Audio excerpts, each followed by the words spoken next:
karate man. Double leg. The jump kick. The side kick. The roundhouse. The tie kick. Body.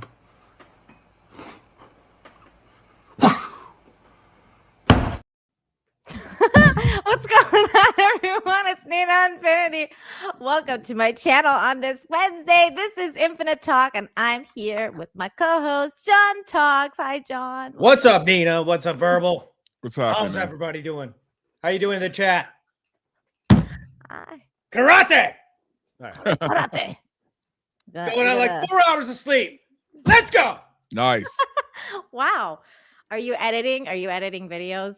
I'm actually putting together an appeal for YouTube because they hit me with the reuse content again. No way. Yeah. It's they all constantly do that to me, man.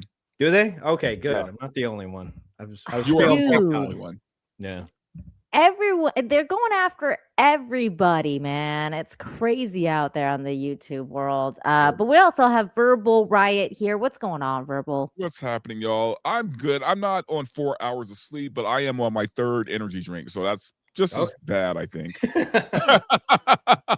This is like I mean, coffee this is number 5, maybe. It's like the equivalent of yeah. like doing like 2 lines of cocaine. I mean, it's pretty crazy. Well, I won't mention how many lines of cocaine I've actually done. Because that would be 0. Everybody 0. Trust me. Oh my God. Well, you know what's the craziest thing is I found out today, apparently doing cocaine and ketamine is part of the Manosphere. Like apparently it's like this thing called like look maxing or something like that. And wait. Are you saying to do ketamine and coke together? a different time. You could do it at different times. Okay. So you're not talking about mixing it, like mixing the two. No, right? no. Like, Okay. but just doing it, just so you like it because it gets your metabolism going. Like, it's like a hack for going to the gym. Like, you don't really need to go to the gym. Just do some cocaine once in a while, maybe some ketamine Look, here as and someone who's there. done cocaine at least twice in my lifetime. Okay, not anytime recently because I'm too old for that shit. But in my younger days as a young man, having done it a few times, it just wasn't for me. It just wasn't for me because I'm naturally amped up. So I need shit that's going to bring me down, right? Like I need shit that's going to like chill me out. Yeah, you don't need an upper. You need a downer. Yeah, cocaine is not the thing to bring you down. So yeah, a lot of cleaning done, I imagine, around the house. Or I just something. remembered I did a lot of dancing that night, and I don't even dance, and I did a lot of dancing that night because I was just so fucked up. But I've heard it does that to you, but I just couldn't believe that this is part of like this thing that's being constantly basically advertised on TikTok for the new generation. I had no idea about any of this. I found out because a bunch of people decided to go to a club. And one of the a couple of them I didn't know at all because obviously you hear about the guys like the regulars like Nick Fuentes, the Manosphere guys, you mean? Yeah, the Manosphere guys, Andrew Tate, Tristan Tate, the regulars. Sneako, Fresh and Sneako, Fit, all those people. Yeah. I mean, I had heard about Sneako. Like, I don't know anything about that guy other than like he's not the biggest fan of the Zionists, which I could relate. Like, I'm not. That's because he's on this Muslim grift now. Oh, that's right, because he's Muslim now, right? All of a sudden, now he's Muslim, and he's you know what? I honestly, I think the only reason why he went Muslim was just so that he can do the anti-Israel grift, basically, and not get called out on it. You know what I mean? Right. And then Russell Hall over on Rumble is telling us that you can do cocaine and go to the gym. Just at the same time, like you could do both. Is what I wouldn't recommend it, Russell, at all. You do that and let us know how it works out, Russell. You report back. But I just didn't know about some of these guys. So I guess this one guy, his name is Clavicular. What is it? Clavicular? Whatever his name is. I don't know. He's the like young that. guy. That guy. I went down a rabbit hole about him, man. I started watching a Brett Cooper video about him where apparently he's into this thing called look maxing or something to a point Okay, where define he what took that a means. hammer to his face. Like he literally like smashed his own jaw with a hammer Dang. so that it like, Better jaw. I don't know. Yeah, like it just like like it like regrows like with stronger bones or something like that. I was like, What? like Pretty people are intense. doing people are doing this. It's, beauty in the pain, or pain You in know, beauty. when I was younger, look, we've all had like fucked up people. Like when I was younger, we had cutters, right? We had the chicks that would cut Yes, themselves. I remember the cutters. Like we had cutters. So I guess this is the next evolution of that. Mhm, Hit mhm. hit yourself in the face with a hammer. Yeah, Is this it is the guy. working? This is the guy. I mean, if it works, I mean, I don't know. I guess if it works, that's all that matters. Does it work know. though? Well, according to this guy, he says it does. And like he's advertising for it. It's That called sounds painful. bone smashing or something like There's that. not like, I want to see video of this stuff. Yeah, I need to see this in action. Yeah. Well, I think he's mostly doing like before after stuff because I don't think you can actually show that on like any of the platforms. I would imagine because I guess it's terms of service or something. But there he is with his little hammer. Did you see that one picture where he's like in the mirror with a hammer? Yeah. Because apparently he did that like for reals. I've got the Jawser size. I tried that. I just hate these guys so much. Like I just do. Like you know why I hate them? Because they're not doing anything good for. No. Like okay, here's the thing, right? And I talked about this on my show like a while back. Because since we're going to talk about this whole party that happened with these guys, I call it the convention of the douchebags that happened over the weekend. Mhm. All of this is an evolution, right? Of the early 2000s like pickup game, right? The pickup artistry thing, right? This is like the evolution of where it's gone, right? But at least back then, those guys were just trying to get you laid, right? Like it wasn't like, hating women. It wasn't about, being the superior man by hitting yourself in the face with a fucking hammer. It was just about it was just about how to pick up chicks, right? Like how to do and to see it grow from that to where it is now with Nick Fuentes and his flock of, gays. Like, I don't understand, man. You know what's funny is I think like the weird part about this is that Nick Fuentes turned out to be like the least cringiest person at this party, which is saying a lot. Like because I guess okay, so like from what I understand, like from watching all the clips, because I mean I just watched the clips, I didn't watch any of this live. But it was like, I guess they wanted to take him to the club because it was his first time going to a club. Like, it was like, he's never been to a club before. And everybody was like shocked. And they were like, what? You've never been to a club? Like, we're Miami. Like, we're going to have to take you to a club. Like, I guess they wanted to like pop his club cherry. So they're like, we got to go. Like, we got to take this guy to the club. Well, if it wasn't, it became a gay club once they showed up. I mean, obviously. But hold on, I think I had that clip pulled up. Actually, hold on. Okay, so there was a clip on that. Not that any of us are Nick Fuentes experts, but what's his thing? Like, is he supposed to be a Christian? Is that why he's never been to a club Catholic. and he's like a 30-year-old man?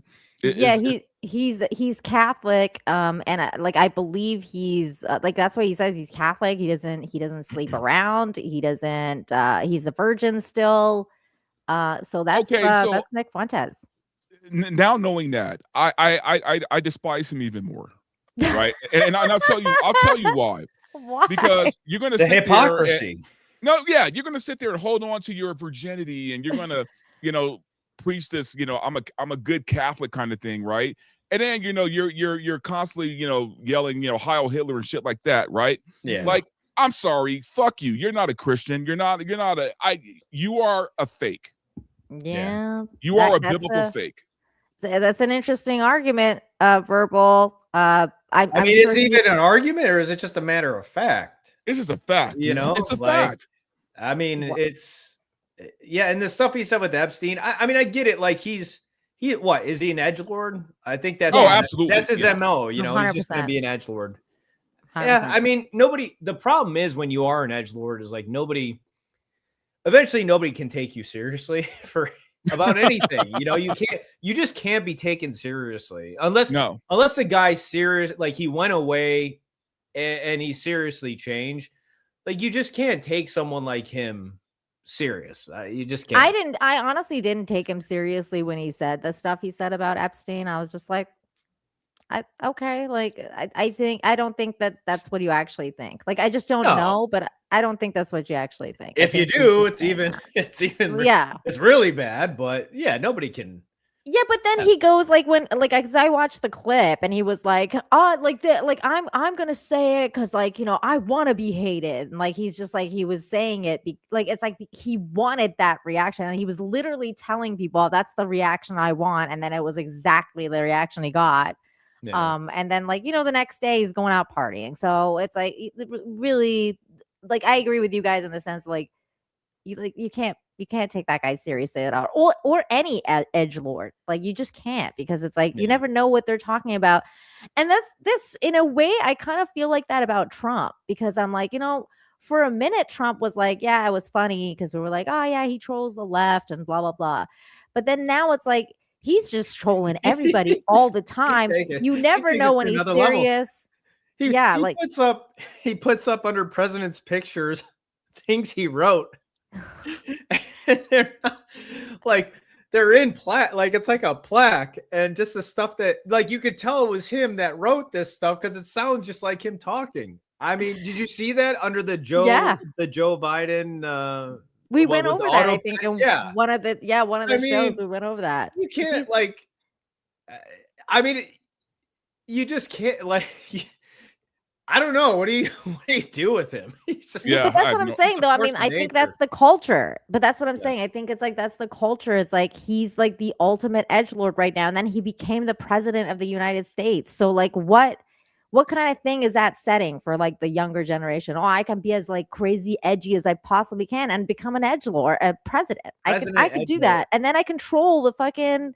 Like everybody like as a president. I mean, idiocracy is just give it a few more generations. And I mean, can you imagine Trump amped like times 4? Like, what would that look like? We are so close to that. It's not even funny, man. Like I don't even think we have to wait that long, to be honest with you. Yeah. Did you guys see the like when he was talking at the when Trump was talking at the what was it called, Davos? For the like was it the G7? I don't know what. Where he said like Sweden calls him daddy. Yeah, that. But like no, the one like, where he's talking about what shit is that, right? Like yeah, but when, he's like 80 years old. He's at the point like he's like, I don't care. I could kick it any moment, man. I could kick the bucket any moment. I'm gonna do whatever. It's second term, baby. I'm gonna do whatever I want. Oh, yeah. He just doesn't care. Yeah, and he called Greenland Iceland, and then everyone's like, what? So does he want to invade Iceland too? But no, I'm talking about Emmanuel Macron. Like sunglasses. What he said? No, I didn't see He was like, because he was hold on, let me see if I can pull up the clip. Because you know how like everybody was like everybody knows that Brigitte Macron is a man. Well, yes, but also abuses Emmanuel Macron, like groomed him, and now like physically abuses him. Like everybody saw that happen on that plane. And so Macron shows up to this summit wearing sunglasses, and everyone's like, what happened to your face? Like, so everyone thinks he's getting DA'd. And then so Trump, like all of a sudden I saw this and this is what he said. Emmanuel Macron, I watched him yesterday with those beautiful sunglasses. What the hell happened?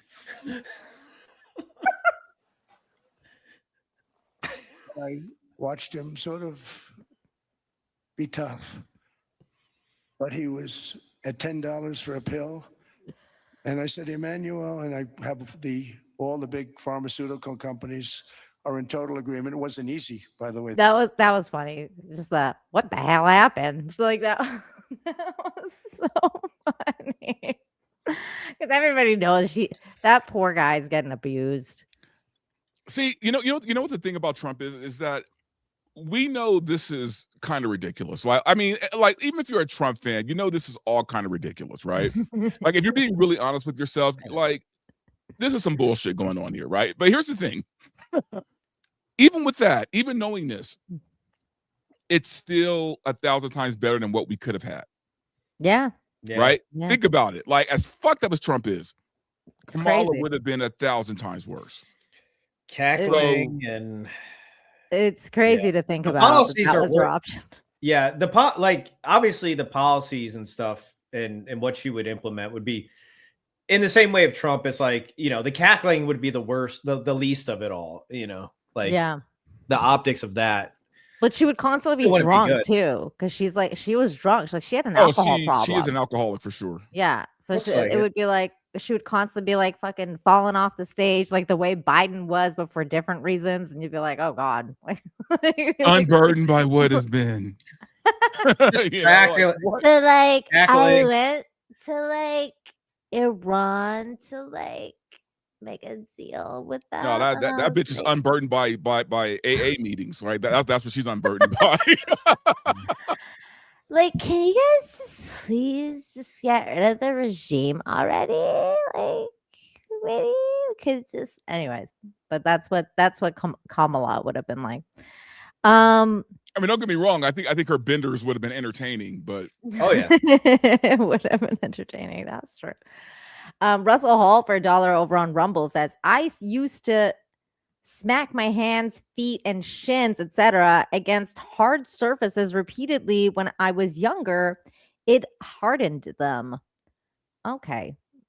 That's It'll okay do that that. you were dropped on your head, Russell. That's all right.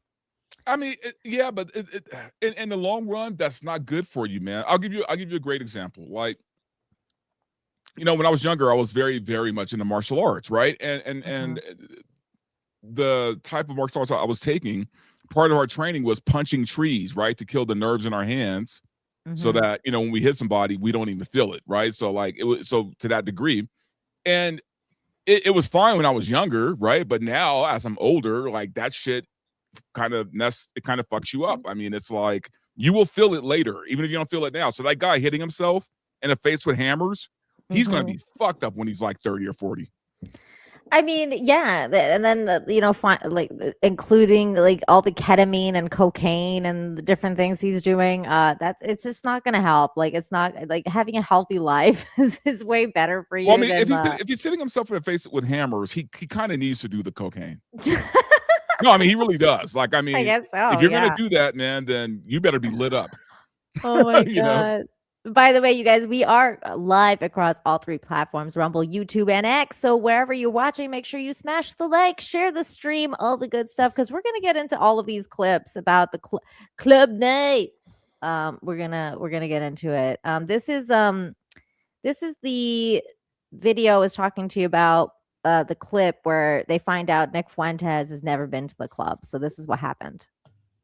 Let's take Nick. Nick's never been. He's got to go too. Let's go.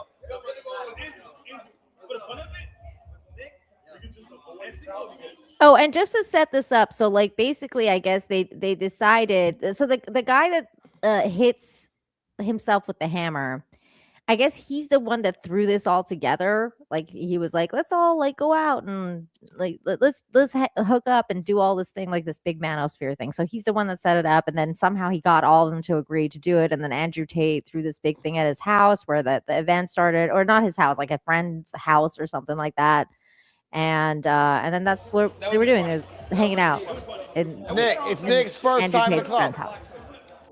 Oh my God, all the douchebags are there. Yeah. All of them. By the way, where are the women at? There's sprinkled. There's some big. Okay, there's like 2 in the back. There's one sitting on this guy's lap. There's a couple over there behind the scenes. All right, maybe we have to go. Nick's first club night. Go fucking run it. Nick, now you got to go. Let's. Yeah. It'll get good in like an hour. You know what? It's Miami. Oh my God, I cannot be in that room. Well, you wouldn't be in that room. We'll No, all I get wouldn't in be. shit, I- table yeah. VIP. There's a lot of racist. If people. Nick's going, I'm going. We're gonna get going. I'm definitely You know I don't drink. So then they're like, oh, okay, like let's don't take drink. Nick to the club. That's basically how it happened. They're like, oh, Like, this is all about Nick Fuentes. Let's take him to the But club. let me ask you this: pop why his take him to a cherry. club if they know he is like a good Catholic boy, quote unquote, right? Like, 'Cause- why are they taking him to a club? Because right? I think they think that they can peer pressure him into like, getting with some hoes or like, maybe doing a lot of cocaine here and there, letting loose or whatever, and then getting them in a compromising situation on a live stream. Now, That's what I think. Here's what's weird to me, Nina, and as a woman, maybe you can like clarify some things, right? Like I look, I'm not gonna talk about. Well, no, I'm not going to talk about Nick's looks, right? Because he looks like just an average guy, like an average guy. Yeah. But as a woman, hearing that voice, does that just dry you up? Like, how would a woman, right? Like, how would a woman hear that voice and be like, I want to fuck that guy? I think what drives me or women up more than anything is the gayness. Like more than the voice. Like it's more like what he says with the voice. Like you can find chipmunks cute. Like it's like, you know what I mean? Like, but do you want to fuck a chipmunk? Like yeah, but like but it depends though. Like it depends. Like if they're like if they're really great people, yeah. Like you can like anybody can find love verbal. Like you know what I mean? Like like if it's what's coming out of the mouth, that's the problem. It's the words not being the spoken. squeaky It's not the voice, pitch. huh? Yeah, it's not the pitch. It's the words being spoken that's the issue. So when he's talking a lot of shit, especially about women, that's when women are like, okay, maybe I don't want to bang this guy, like or maybe this guy's like a little too gay for me or something, like. But then there is women that are kind of crazy that are into that gay shit, and they're like, I can turn him, like like that. Those kind of. I know don't one. I think any women are attracted to Nick Fuentes. I'm sure. Yeah, I can imagine. John, there's women that try to like get with people in jail, like you know what I mean, like that's a little bit more understandable though. No, hey, I mean, you know what? Yeah, if he kills somebody, he's an alpha male, right? I mean, yeah, that's what I'm saying. No, there's a certain type of like women are attracted to that sort of thing, where it's like, yeah, men that don't give a shit, and they just like, there is like, I think that's more likely. No, it's true though. I mean, a lot of those murderers. I mean, they got a bunch of women that they're. Because they've crossed a threshold, they've crossed the taboo of like taking somebody's life. Like, I don't know. I think some women, they find a sick sort of, there's a attraction to that sort of power and that disregard of man-made laws or even God-made laws. My friend's father worked in the same prison that Richard Ramirez, the Night Stalker, was at. Ooh. And he said this guy would get like 30 letters a day from women, like that's insane. These women bitches are crazy. Don't get any ideas, guys. They come visit him in prison and propose to him and all kind of crazy shit. Yeah. Well, women fantasize too. I mean, they I'm sure that's one of the fantasies of like, yeah. Well, I mean, if most women like the bad boy, then there's nothing more bad boy than a serial killer, right? Exactly. Yeah, no, you can't. How much, like, yeah, I don't know. How much further can you go? I'm sure. Wow. I guess that's kind of true. I guess it speaks to the insanity of women. Women, yeah. That's what I'm saying. Like, there's someone out there for everybody. Like, there is chicks in here. I mean, there was like this really sad clip where I saw one of them, that the guy, the hammer face guy, he was like talking to these chicks, and he's like, "So how old are you?" And then the one girl was like, "I'm how old do you think I am?" And she was like, the guy was like, "I don't know, like 23." And she goes, like, she kind of gives this look like, "Oh shit, I'm like way older," because he thought I was like 23. I'm guessing this girl is actually older than what she said too, but she was like, "I'm actually like 24." She didn't look 23 to me. She was like, "I'm 24," and then the other girl was like, "I'm 26," and he's like, "Oh man, I'm talking to a bunch of grandmas over here," and I was like, "Damn!" Like, he just basically like completely just punch these chicks in the fucking gut. Like, that is a gut punch. What? How old is he? I think he's like 21, 22. I don't know. Let me see. What was his name again? I can't even. I don't even know. Clavicular. Yeah, it's a really dumbass name. Clavicular. I can't say this guy's name. What is his name? Just We'll smash a just hammer call to him my Steve. face. I just want to call him Hammerface. Yeah, there you go. Hammerhead. Hammerhead, but he's not Hammerhead. Curvicular. I'm gonna just call him CV. I can't, you guys, I can't even Google him because I don't know his name. Okay, there's got to be like a name here. Oh, it is Clavicular. That's what his name is. Oh my God. I can't deal with these people. He must have done a lot of cocaine to come up with that name. Like a lot. Let's see. He was born. Oh my God. Okay, his name is Braden Peters. Of course it is. And he was born in 2005. Oh my God. He's like 19 to 20 years old. Like, dude, I was you can't married take in anything 2003. serious. Wait, that can't be true because he went to the club. Like he has to be at least a little bit older. Like 2026. So just a reminder. Yeah, so I don't know. Oh, that's true. Yeah. Yeah. So then We're just he's like at least 21. So there we go. So that's they were like, let's go to the club. So then they start going to the club. And then during like the transportation, like they get into this limo and then somebody starts busting out Kanye's very famous song Heil Hitler. Of course. And then they're all like, yeah, this my jam. So they're all starting to salute and doing like weird shit. And start dancing together like a bunch of gays. Like in a limo, their shirts, showing their swastika tattoos. It was You really glitter awkward. just like explode. It was a really awkward scene in the limo with like a bunch of guys. There was barely any girls in that limo, so I was like, "This is really gay." Like it just looked really gay. Sausage fest. But also, it was a sausage fest. Okay, yeah. but let's. I mean, look, because I mean, people listening right now probably think we're being judgmental and all that shit. Guys, you have to understand the reason That's what why they watch us for. The reason why we're harping on this is because these guys claim to be high value men who have no problem getting any woman they want, right? So how come there's no women? For that one, and just a bunch of them hanging out together. Let me see. Let me bring up this limo situation. Oh, and Myron from Fresh and Fit, he's notoriously gay or closeted, I should say. You know what? That's another one that's like specifically been like in the closet or something. Because I saw, so like shout out to Tree of Logic. Like she, oh my God, Tree is like relentless about Myron being gay. Because I was like, he's not gay. And then literally I watched her channel for like 5 minutes and I was like, oh, okay, he's gay. Like this is like he's very, very gay. Tree and Brittany Venti have like done countless videos on how gay he is. Yeah. And then so this is the limo. So this is what I'm talking about. Like there's no girls in here. Like I don't know what's going on, but they were just like, yeah, let's go. And then so they all go. And then some guy blasts, Kanye's song and they're all like saluting or whatever. And this one didn't like go as viral because everybody was like, who cares? They're in a private limo. But then they go to the club.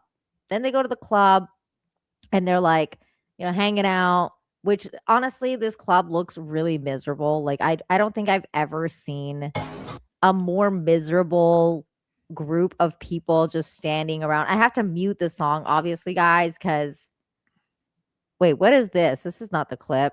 Why is this guy talking? This is the city of Mayor. At this point. Wait, what is this guy saying? Hold on. We've been seeing this and witnessed in Miami Beach. A Miami Beach nightclub catching heat, accused of celebrating hate with a song about Hitler. Absolute disgust. Disgusted, horrified. City leaders reacting to videos making the rounds on social media featuring the Kanye West song with the lyrics Heil Hitler over and over again. The same men seen in the club, known as controversial influencers, are also in a video from a limo. In that one, they're singing, and one of them is performing a Nazi salute. Oh my God. I have a problem with this because, look, these guys are all assholes, right? And they probably requested a song. It was on the DJ to play it, though. And the DJ fucking played it. Yeah, right? He did. Guess what? Because he probably got paid. They probably gave him like $1,000, and they were like, play the song. You know what I Well, mean? I mean, Like, he should be fired, right? I mean, I believe he has been.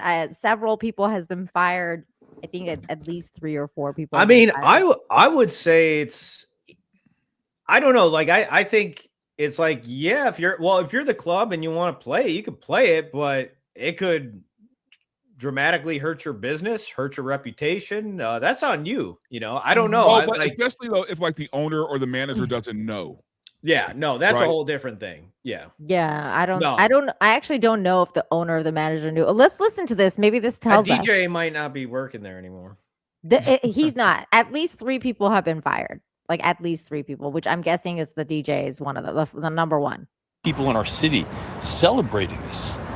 Animals. This is obviously not welcome in Miami Beach. It should not be welcome anywhere in the world. And by the way, I spoke to other club operators. They are not welcome in their club. How they got into this club, open arms, I want to know how. The videos are from Saturday night. This one inside the Club Vendome at 743 Washington Avenue. The club releasing a statement on social media that reads in part, "We want to be unequivocally clear. Vendome and our hospitality group do not condone anti-Semitism, hate speech, or prejudice of any kind." Stupid. It goes on to state, "We are deeply disturbed by the harm caused by this incident and the circulation of this footage." The Post explains the business is looking into safeguards and procedures to make sure this doesn't happen again. As for the men in the video celebrating the song. Wait, what kind of safe procedures I do know, you like, need? they put like if somebody tries to play the song, everything just shuts down. Like, I don't know, like what? Like how difficult, like safe, you know, just the way they make it sound. How do you even like safeguard something like that? It's like that's a song. Like I mean, it's like The a sprinklers band, turn on and like like the club. Can you play any Kanye? Like, or is it like Kanye West is just banned like for like across the board? Is it just that song? I think it's just that song. Most just likely. so retarded, man. Because I was at a bar. I was at a bar over the weekend, and they were playing Gold Digger. So I you know. Oh yeah, that's fine. That's classic. Yeah. No, but I mean, it's like. It's just the way they said it. They're like, we're gonna have to make there's gonna have to be safeguards. Like, what does that mean? What does that even mean that there's gonna be safeguards?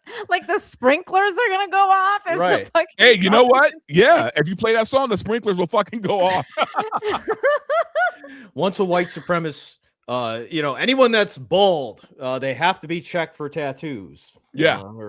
You know what I could like. I actually would get behind is if the safeguarding is no influencers allowed in the club. Like I could get behind that. Like no influencers, no phones, no whatever. Yeah. These guys, Like the thing of it is, 90s vibes. That I could get behind that.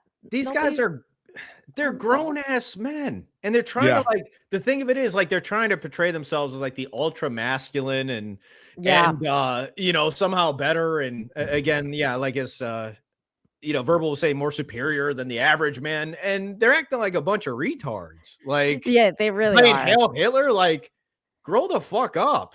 Like, you're a bunch of immature. Like, that's something that like a bunch of 16-year-olds would do. You know what I'm saying? I mean, okay, see, but that's the thing, Like right? some edgy shit. Because- Like, oh my gosh, we're playing Hail Hitler. Like, well, that's the thing, John. But that's there's an age discrepancy here, right? Like the Hammerface guy, he's like 21. Andrew Tate is like well in his 30s. I think he's at least 40 old. So like he's partying with these young dudes where he should be at home. Same thing with like, Myron from Fresh and Fit. I mean, he's like 40 something. Oh yeah, and then they would say it to us like, oh, you know, you guys are just getting offended at it. Look at you pussy ass bitches, blah blah blah. And it's like, seriously though, like look in the fucking mirror. Like, oh my god, that's the thing, grow though. the fuck up. You know, John, and I love when I'm not offended at that. Like, let me say that though. Like, I'm not actually offended at the fact that the club played Heil Hitler. Like, to me, I actually think this is ridiculous. Like, I think it's ridiculous that they like had to issue an apology. I think it's stupid that they should have never played it. But it's dumb. It's a song. Like, if this is a song, come on, you guys. Like, we don't have to. Nina, I get that, but at the same time, as a club owner, I would be pissed if I found out. Right? Yeah. Like, no, really, because you're liable now. Like, you are fucked. It's and true. It's like, yeah. I mean, especially you're all over the news. I mean, they had to come out and they had to Yeah, they speak had to say against- something they because had it's like to. that's your money, you know. But especially in Miami, it's like, man, read the room. Like Miami is like they're everywhere. Yeah, no, it's diverse. can't It's do diverse that. as hell, right? Like I can see if they were like in some club in like Alabama somewhere, but like you know, You can't do that in fucking Miami. or man. even there's certain parts of Florida where that would have been fine, but not Miami. Yeah, I mean, the thing of it is, like, it's not that, like, no, like, I don't think anybody's really truly offended. No, you know what I mean? But it's just Well, like the some fact that people these are. guys would go in there and like think that, like, this is like, if you're mature, you know, like if you're truly like a mature man, like this is not something that mature men do. They don't just go into clubs, and, especially you mature know. men who call themselves high value, right? It's like these guys are jokes, man. And then they have this following of guys who think that these guys are the shit, and I'm like, That's what we're gonna play some of those clips, Verbal, so that we can show. Like this is a show and tell. Like we gotta show people what we're talking about. And there's clips of people being absolutely retarded. So we're gonna watch all that. Let's finish this up. The mayor has this message. It's disgusting. It's shameful. And you are not welcome in Miami Beach. The mayor. Oh wait, hold on. The owners of the club had something to say. Hold on. I exited out too fast. Okay, hold on. For the management of the club also said in the statement that they are working to determine who allowed that song to be played so that they can be held accountable. They were. We're live in Miami They got Beach. fired. Jessica Holly. Okay, so that happened. Here is one of the okay, so here's one of the clips that I pulled up that I was like, what is happening here? This is Hammerface. Here we go. Are you fucking retarded? You said that? Yeah, you fucking drugged our friend at a table. Are you fucking You were retarded? at the den a couple weeks ago? The den? Yeah. Motherfucker, I've never had a table in my life at the den. Yeah, you have, bro. You're fucking there. Motherfucker, I've been at other people's tables. I've never had a table in my Okay, it was life. your fucking friend's table, then. Listen to me. If you think I've ever, yeah, if you think You're the I've one who ever, pressed me. I didn't do shit. if you think I would ever do some shit like that, dude, that is not a good. I'm not doing shit, You can't bro. walk around saying shit like that. Get it out of the way. Listen to me. You can't just go around saying things and expect things to go well for you. You know what I mean? Yeah. So I know you think we do live streaming, but I'm high as fuck. I don't give a shit. What are you high off, Coke? I'm high off fucking ketamine. So Oh, if you think I give a fuck about the live stream, I don't. I'm telling you. All right. So don't What are you fucking doing go right around making these accusations. You know what I mean? It's not a good idea. This was just a random clip of Hammerhead being high, telling people he's on ketamine. Sorry about that. Okay, here we go. This is Hammerhead and some other guy talking about I forget this guy's name. Oh, Justin Waller. So I don't know this Justin Waller guy like at all. This is probably the first clip I ever saw of him. And it just told me all I needed to know, which is that he's very gay. Here we go. I don't take pictures with women. The only dinner a woman will ever go to with me is when I'm meeting other men. But like a one-on-one dinner with a girl is a mistake and a waste of fucking time and money. 3 hours of fucking garbage. Let me tell you what a dinner with me and a woman looks like. Woman sits next to me. Me and the people respect that, and we talk about business, and I genuinely ignore her the whole time. I don't take pictures with women. Okay. The only dinner a woman. So the only dinner that this dude goes out with a woman with is with a bunch of other men. Yeah. So that to me Doesn't make any sense. says homosexual. Like I have to have men around me to be able to be with a woman. Again, I don't know, man. I try to think about when I was a lad, right? Like who did I kind of like look up to? Like who did I want to be like, right? Right. It's weird to me that kids now have to look up to these dudes.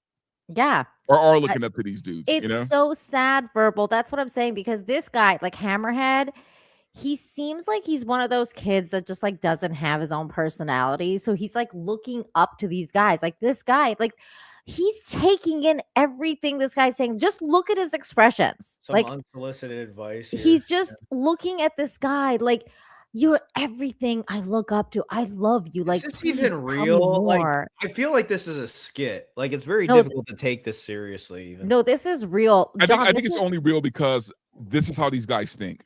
Yeah, and this is, I mean, this is, you're right though, John, because it's almost, there's something comedic to it. It's almost like so Feels like a insanely out there. WWE.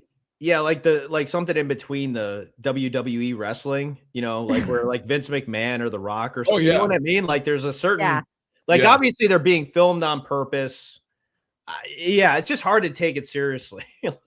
But my question is, my bad. I was gonna say, do they know how gay they sound? Like, like do they? Because no, see, that's the thing. Like, I think that like it's come to a point where they hate women so much that it's blurred the lines between homosexuality and like heterosexuality. It's like all the way around to the other. Yeah, it's just like feminism has done that to women. You know how like, you know, it came full circle and women just want to become men now. It's like now it's come to full circle for the men because they're like, oh, now we just want to bang guys. Like, you know, let's just go around the whole woman thing. Like, we don't really need them at all. Yeah, why would I want to have dinner with a chick with big tits when I could have dinner with my bros? Right? Like, no. The girl can be there, but the dudes have to also be there because I can't just sit there with a woman and try and have a conversation. She might want me to touch her or something. Yeah, my God, she has cooties. I can't be around that. Oh, No, this is look a at clown this guy. show. Look at Hammerhead's face. Like, look at his expressions as this guy is just imparting this wisdom, like this male wisdom, right? And he's just soaking it up. Like, I feel so bad for him in some ways because I'm like, this is, you are every other like kid in this generation that's just soaking this garbage up and thinking that this is normal. It's absolutely abnormal. I don't take bitches for dinner. The only dinner a woman will ever go to with me is when I'm meeting other men. But like a one-on-one dinner with a girl is a mistake and a waste of fucking time and money. 3 hours of fucking garbage. Let me tell you what a dinner with me and a woman looks like. Woman sits next to me, looks hot. The other men at the table respect that, and we talk about business, and I genuinely ignore her the whole time. I don't take Okay, so that's that guy. So here he is again, imparting more male wisdom. This time with Tristan Tate. We're not going to repopulate. Like, you know, if you think things are bad now, this is horrible advice. If the dating scene is already, you know, as bad as it is, I mean, if guys are following this advice, good luck, man. Oh my Yeah, you guys thought the birth rates were falling. That's the funny part, right? Like, because these guys are all like on their own little channels talking about how the birth rates are falling. This whole world is crazy because all these bitches are hoes and doing OnlyFans and like. I'm blah, actually blah, kind blah. of surprised that Pearl isn't there. Oh. Like I'm literally shocked she wasn't there. Yeah, but they don't like her. I They mean, don't like her at all. she's part of their circle. Yeah, but they don't really like her. Besides, like Verbal, he just explained he can't have women Oh, around. that's right, This is that's a right, that's dude's right. thing. Like this, there is not enough sausage in this room as it is Women for are these guys. they're too stupid. They're too dumb. Fucking old bitches. They're not Okay, here we go. worthy of a man's presence. So, like this time, Tristan Tate and Justin Waller, the guy that was, refuses to have dinner with the ladies without men present, imparting some more wisdom on this poor soul. And this is, I feel like this is why he's taking hammers to his face because of advice like this. If I DM them, think they ain't gonna come with me? Those side chicks on yours. Oh, those are hoes. They don't belong to you. Don't put a flag on them. Don't claim them. They're for the streets. Yeah. So I still fuck them. Yeah, of course. Still fuck them. Don't let your heart get involved. Yeah. Okay. So that's what. When I'm talking main chick or side chick, when I'm talking someone you're serious about, which I mean someone for me, it's like someone I want to have children with. No, there's no other men in my life. Their dad and their brother, maybe. That's the way it is. Right? Okay, good to know. Their dad and their brother, maybe. Like, maybe that's acceptable. Meanwhile, this poor kid, look at his face. He's like, okay, good to know. Good to know. He's just, I mean, look at this. Look at the way he's looking at him. Like, just, it just makes me feel so bad for this poor child. Like, you poor soul. All these guys that are that's the way alpha, all these guys that are like alpha, they're all betas. They Yeah. all are Yeah. followers. Like, they're not. I don't get the idea. They all sound the same. They all act the same. I don't get the idea that any of them actually has their own. You know, is there a real original thought going on upstairs that doesn't line up with Red Pill and all this retarded what would you call it? Polaristic thinking that's just extremist thinking? No, they're like a cult, man. Yeah.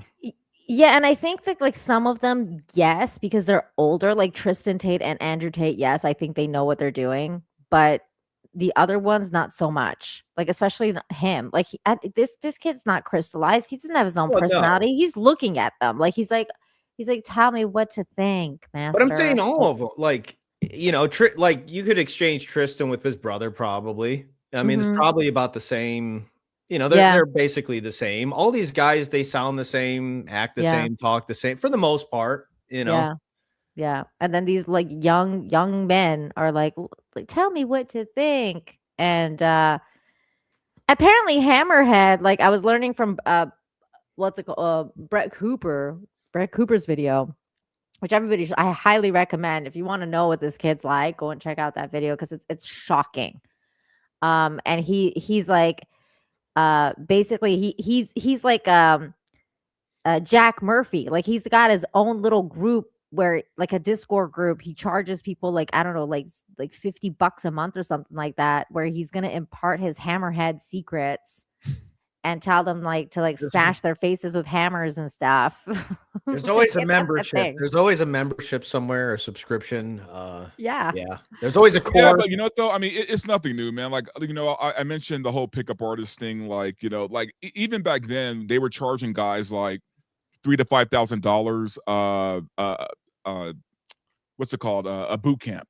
Like, they had these boot camps where they take these guys out to a club and coach them while they're talking to women, and they would charge $3,000 to $5,000 for that. They were trying to do that to Nick right now, like Nick Fuentes. They're like, we'll take you to the club and, like, you know, we'll tell you how to talk to girl. Oh, there was like this one clip. Did I pull that one up? Where like this Hammerhead was telling Nick Fuentes, like, you want me to hook you up with some chicks? And he's like, no, I'm good, bro. That was the funniest shit I've ever seen. Of course he's good. He doesn't want no chick. Yeah, everybody was like, yeah, that's because he wants dudes. That's why he's saying no. Yeah, like, what does Nick Fuentes need with a chick? Oh, wait, hold on. We got to finish up Tristan Tate's, you know, his sage advice. His sage advice, Yoda advice to Hammerhead. You don't share what you value, you know? Yeah, exactly. You don't share what you value, no matter what it is. I'm so fucking stupid. I've got houses that are empty. I don't rent them out, so I don't want people fucking in my beds. I could put them on Airbnb and make a bunch of money. I'm like, nah, it's mine. You don't share what you value. You know? In the United States, a lot of property. Or you don't say. I own nothing. I love this. So he goes, oh, you own houses in the United States? And then immediately Tristan Tate realized, oh, fuck, we're live. And I just admitted I have properties here. And I have all these lawsuits that are that I'm committing a lot of crime right now that I cannot be admitting to owning property. And then so he immediately does a 180 and he's like, I don't own shit. Have $0 anywhere in the world. That is technically true. Wait, we gotta in the United States, you have a lot of property. Or you don't say. I own nothing. And I have $0 anywhere in the world. Here's the spoiler or the plot twist. He's working for this guy's a government agent he's working on the inside. That would be amazing, right? He's a Fed, like Hammerhead's a Fed. That would be amazing. He's just siphoning information from these guys. His real name sounds like a question. No, go ahead. God, no, I was just gonna say that sounds like a very pointed question about. So you got property in the United States? Like, it sounds very very direct. His real name's probably like Brian something, you know, just regular name. Agent Brian, like Harris or something, you know. Just infiltrating the red pill community here. Oh my God. Oh, that's right. Let me get some Rumble rants here from Russell Hall. So for $1, for 3 in a row. Thank you, Russell. He says, you know what? This is fucking America, damn it. If a private club wants to have a swastika night for neo-Nazis, that's right. That's their right. Anyone who wants to disavow it is a Nazi. You know, like, but that's the thing. If the owner was into it, that would be one thing, but they weren't. So Russell, it's tough bad shit. for business. It's bad for business. Especially in Miami, Russell. Like, no. You got to think about your bag, man. Russell Hall Never again risk the bag. Exactly. Listen to Andrew Tate's advice. You know, he doesn't even rent out his oh wait, never mind. He has no properties. He has no properties. Never mind. Technically. Russell Hall, thank you for the $1. He says they think that if they can get Nick into a situation where a woman grinds her cooch against her snooch against his leg, he might be tempted to try it out. I agree. I think they know, like, if he really is a virgin, then he must be backed up, right? Like, he must be like, there's like temptation there. So they want to I'm sure like that get guy into a place. masturbates all the time. I mean, like, Like all the time. On a really serious note, if he actually is gay, like, the woman is just not going to turn him on. Like, it's just not going to work. It's not going to work. It's just not going to work. If he was in a gay club, he'd be in danger. Oh, he would be like on fire, man. No pun intended. Like, he would be flaming. We'll be playing Hail Hitler. Jesus Christ, can you guys imagine? So then Russell says, if Nick Fuentes has never been to a club, it's only because of semantics. I guess if they call it a gay bar, then it's not a club. That's what he said. That's funny. That's funny, Russell.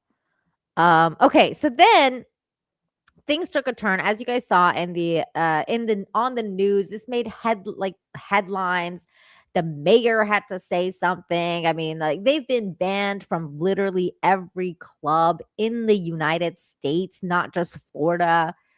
Because, like, you know, that club is owned by like a main company who's now basically banned them in Las Vegas. Like, everywhere there's a club, they're banned. Like, it's very unlikely that they're going to be able to get in. So then all the streamers go home and they start to, you know, reminisce about this event that happened. And one of them, Andrew Tate, decided to go on this podcast called the PBD Podcast.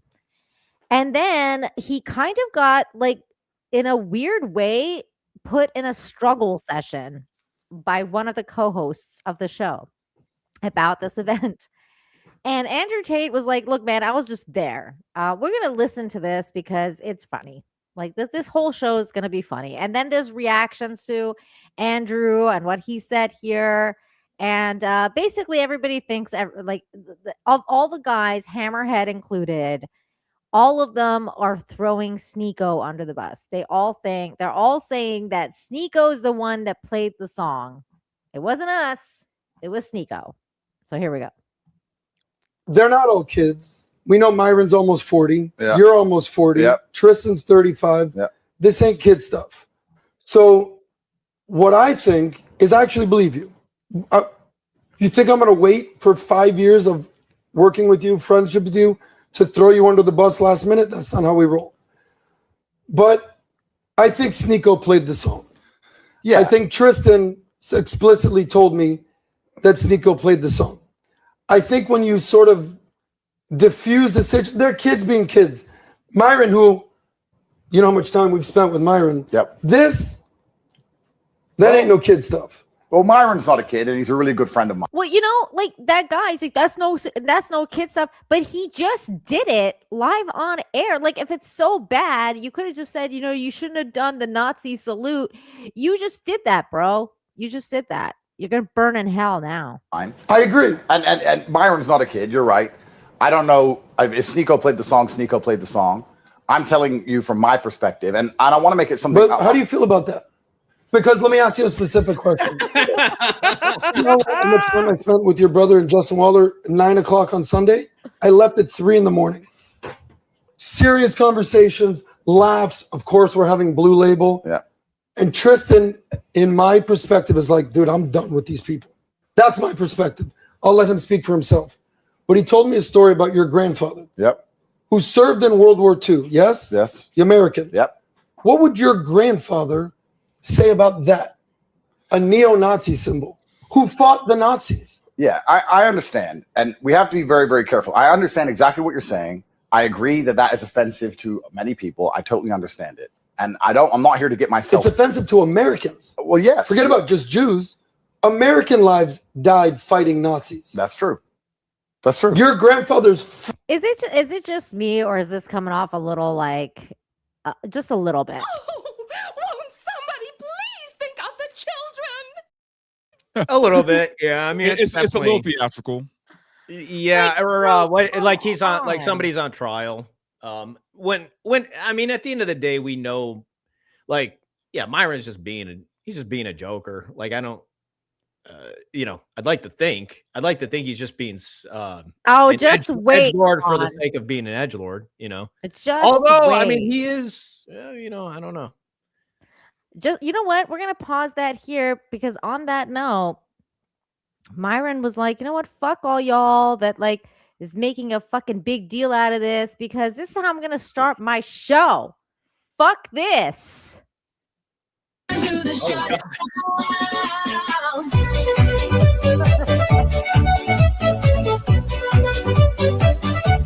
does talk about, he says dem boys. That is something that they do say on that show. And they're talking about the Jews. Yeah. And also, like, please, you got to listen to the lyrics of the song because it's kind of hilarious.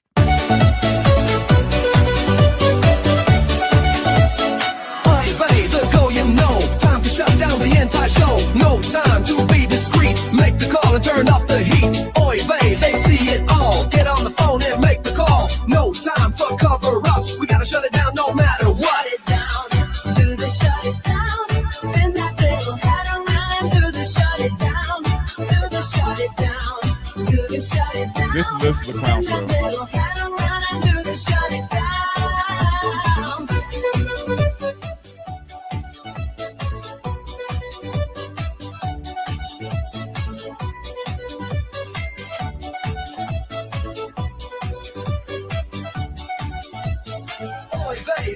A good thing he's on Rumble, at least for him. Well, yeah, I mean, it's the only place he could do this. Yeah. What was that, Verbal? No, Rumble's the only place that he could do this. Like, YouTube kicked him off. Yeah, and X. X could do it. He could do this too. Get on the phone and make the call. No time for cover-ups. We gotta shut it down no matter what. Oh, by the way, also, this is a high-value man, right? Very. Very mature. I mean, got his shit together. The just epitome of what every man should strive to be. Right Yes, here. a high-value man that every woman wants. Every anti-Semitic.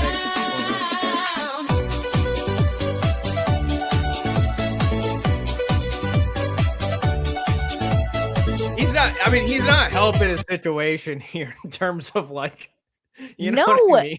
He's not. And that's exactly what Sneako actually said, which we're going to come to like Sneako's reply in a second because we got to go back to Andrew Tate's struggle session. I'm surprised Andrew Tate's taking a very, he's not just saying, well, screw everybody. If you're offended, be offended. That's what I thought he was gonna say, but no, he kind of threw Sneako under the bus. It was a little bit bitch made. Like I was like, this is especially Tristan Tate, because at least Andrew was kind of like, you know what, fuck this, but like, he was like, I'm not gonna throw Myron under the bus, but Tristan Tate, like he made a tweet later in response to this and was like, it was all fucking Sneako, and I don't mean to tell on him, but it was Sneako, and I'm like, damn, bro, you're a fucking snitch. All these guys, this is a big disaster. This is this whole thing of like putting this thing on the internet. All these well, what did you red think it pill was gonna guys. be like when these guys get together? I mean, Just holy be, shit. I don't know, just be dudes, just be chill. Like, you know, what do you have to prove? I think it does come off very performative. A lot of this shit comes off as insecure in a lot of ways too. It would have been a Well, lot yeah. more like, you know, I think a lot more like their scene if they had gone to a really nice lounge in Miami and like a cigar club and like just had like, you know what I mean? Like it's just a different vibe than a nightclub, which is Give like actual- so bad. If you're a high value man, like give actual value. Like Right. nothing that these guys said or did was of any value at all. It just came across like, yeah, we're just a bunch of douchebags. Like there's nothing valuable about that. You know what I'm saying? Like if there was some actual like real wisdom being imparted, just some really just There was, John. My God, did you not hear the advice that he gave that hammerhead kid? Like, dude, if you're gonna have dinner with anybody, it should be a bunch of dudes and not women. that's what I'm That's like. great advice. That's just where I'm like, again, I think I don't know. Is this performative where they're trying to get people pissed off? It seems very performative. You know what it feels like? It feels like when it's kind of like when Kanye, right? Like Kanye will disappear for a while, and then when he has like an album to push or something, he'll make some kind of controversial comment or something or post. It feels like these guys are doing that, right? Like they're trying to stir up all this stuff so that they can get people to watch their channels, to watch their shows. This is all. It's not staged. It's just performative. Yeah. Right. I agree. Like I don't think it's staged, but I do think it's very performative. Yeah. And so is this. Like this whole thing. Like these three very like much older guys like sitting there like just fucking giving this guy a struggle session. I mean, for, like, I don't this like. is stupid. I think I like Patrick Bet David for the most part. You know, like Yeah, I don't have a problem. So it's like I don't. I think he's retarded. But keep Patrick Bet going. David. Yeah, I fucking strongly dislike him. But keep going. Well, I would say, I mean, compared to these red pill guys, I do feel like he's a fairly good role model. Like I think he's a good role model. I don't think he's not a joker or a dumbass. You know? Yeah, I mean, I'm not the hugest fan, but I do think that he at least presents as a professional. Yeah, you know what I mean. Like he at least presents like a professional. So like, and I agree with some of the things he talks about on the show, but like for the most part, I don't see him as part of this group. You know what I mean? Yeah. No, he's not at all. I mean, there's like he's just a conservative commentator. Like, I don't think he's a Manosphere guy. Like, at all, Patrick. Like, I don't think that. This guy's married with kids. You know? Yeah. But I don't think, but I still don't think like for conservatives, I think they're like acting like a bunch of lefties here because they start being like, you got to throw your friend under the bus. How could you be friends with him? I think that's maybe like he's making some distinction though too of like to be clear, you know, it's like yeah, I don't know, you know, like put some heat on him in the sense of like yeah, we're gonna make some contrast here between we're not with this. Yeah, but that's the thing though, John. Like I think the right wing has like really kind of taken a dive, like a hard nosed dive into like, you know, making these cliques within their own like on their own side. Like they're like it all kind of started with Nick Fuentes, like we gotta not have Nick Fuentes around. Then it became like Tucker Carlson, then Candace Owens. Then I just think that's like, human. all these people you can't be friends with these people. You can't like these people, and now they're doing this to Andrew Tate about Myron. They're like, how could you be friends with that guy? Yeah, no, I'll say like I understand what you're saying. It does have that like it does have a little bit of that feel of yeah, but I just think cliques are inevitable too. Like people are there's gonna be divisions within any like any party or any denomination. Oh yeah, of course. There's not gonna be total unity ever, you know? Yeah. No, but it's still ridiculous to act like the left. Like I think they're acting like the left. They're like, oh, like we gotta cancel this guy now because he's hanging out with this other dude, and like we don't like that dude. You know what this proves? it proves that these are all grifters, right? Like they don't have any real convictions.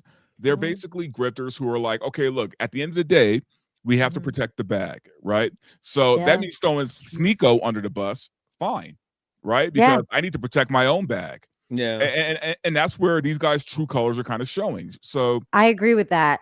I agree. They don't have any real convictions. Yeah, they don't give a fuck about each other like at all. Like they don't really like each other. No, this is for show. Yeah. I mean, I do think that I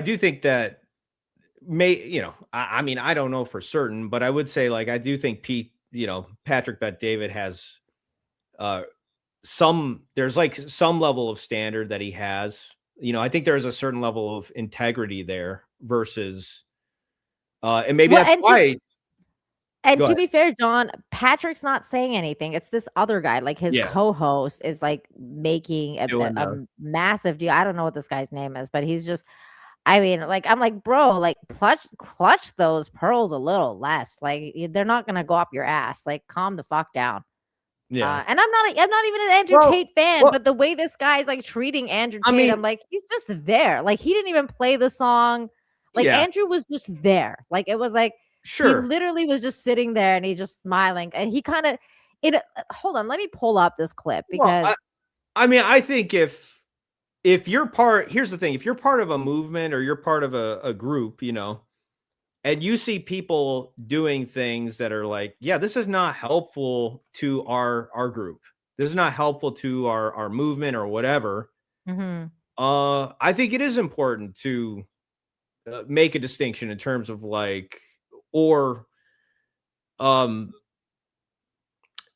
like sort out in terms of like, okay, well, what exactly what the hell was going on here? Where's it? Because I mean, there should be a certain level of accountability. If somebody's doing some dumb shit in your group and you can't call them out, right? Like, well, what the hell are we like? What do we just let these assholes represent part of the conservative movement? You know what I'm saying? Like, I don't have a problem with them grilling these guys over some stupid stuff.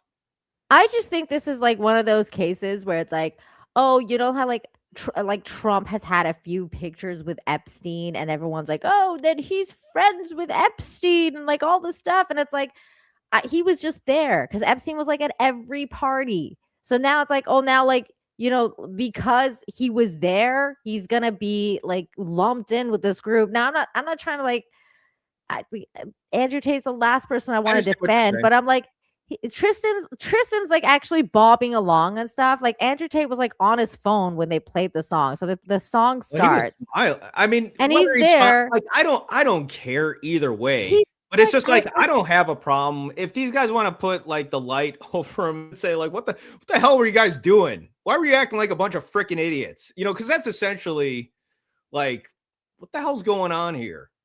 He's just smiling like, because they're like, oh, look, it's our song. And he's just like, oh, okay. Like he was there on his phone. Like this is, I'm just like, at this point, I'm like, what is he supposed to do? Get up and like walk away, like walk out? They played the song for 30 seconds. Like, what do they want him to do? No, I mean, whatever. I mean, I understand. Like, it's not, at the end of the day, it's not that big of a deal. But the problem is there are people that are just, they're really impressionable. And like Hammerhead. If we've seen anything from the Manosphere, it's like, yeah, there are young guys that put these guys on a pedestal, darn near worship them. So, yeah, I mean, I don't want, I don't want them to be the face of, even have a significant part of it. There's no, yeah. I'll just leave it at that. It's like, no, I mean, I understand. You want to act like a bunch of idiots? It's time for Daddy to come and with the belt and ask you, what the fuck were you doing? Well, that's this guy apparently. That's this guy. He's your daddy. He's setting the ground rules. No, if they want to act like a bunch of retards, that to me, Jews or not Jews, Americans went to war against Nazis. This is an American thing. I wear an American flag pin, not an Israeli flag pin, not a global flag pin, certainly not an LGBT flag, American flag pin. Yep. My grandfather fought in World War II. Yep. So to me, this is anti-American. And I'm cool with Myron. I used to be cool with Myron. But how am I going to hang out with that? How are you going to hang out with that? I've known Myron for a very long time. He's been a great friend of mine. And I have to make this very clear to the world. I have a whole bunch of friends who do a whole bunch of shit that perhaps I would not do myself, or I may not 100% agree with. But that doesn't mean they're not my friends, and I don't speak to them. I have to be honest here, guys. I'm really not trying to do some big apology tour. And the reason for that is because I really didn't do anything wrong. So I want to make this clear. I understand why some people were offended. I understand they want to attach it to my name. I understand that it gets clicks in the media if you say Andrew Tate did X, Y, Z. I got on a bus. Full-grown men made decisions while I sat on my phone. I then got off the bus and stood in a nightclub while other people played songs while I sat on my phone. If they want to crucify me for that, that's up to them. Myron made the Nazi salute because he thought it was funny. That's Myron to come here and defend. Of course. It's not for me to sit here and come here and defend. Myron is someone I know and I respect and I like. Even if he did something that offended me, even if I found that offensive, I would still say, oh, okay, well, I like Myron. Myron was like, you guys didn't like the salute? Listen to my song. he went full retard, man. That's crazy. Yeah, Myron. I have a whole bunch of. He's probably the biggest joke out of that whole circle. I mean, what he did was insane. Friends who do a whole bunch of things that I don't like. I have black friends, white friends. I have every single type of friend you can have. We have the most racist group chat in the world. This is the world I live in, right? And I think that the reason the anti-Semitism issue is so sensitive is one, because of the prevalence, especially online. And I'm not going to lie, I see it everywhere myself. I'm not even Jewish. It must be scary to see it absolutely everywhere online. The reason for that, I've just given you my theory as to why. That's the first reason. Second thing, of course, was World War II, and a lot of people died in the name of defending Jews. Of course, I understand that completely. But then thirdly, and I'd like to have an actual open and honest conversation about this.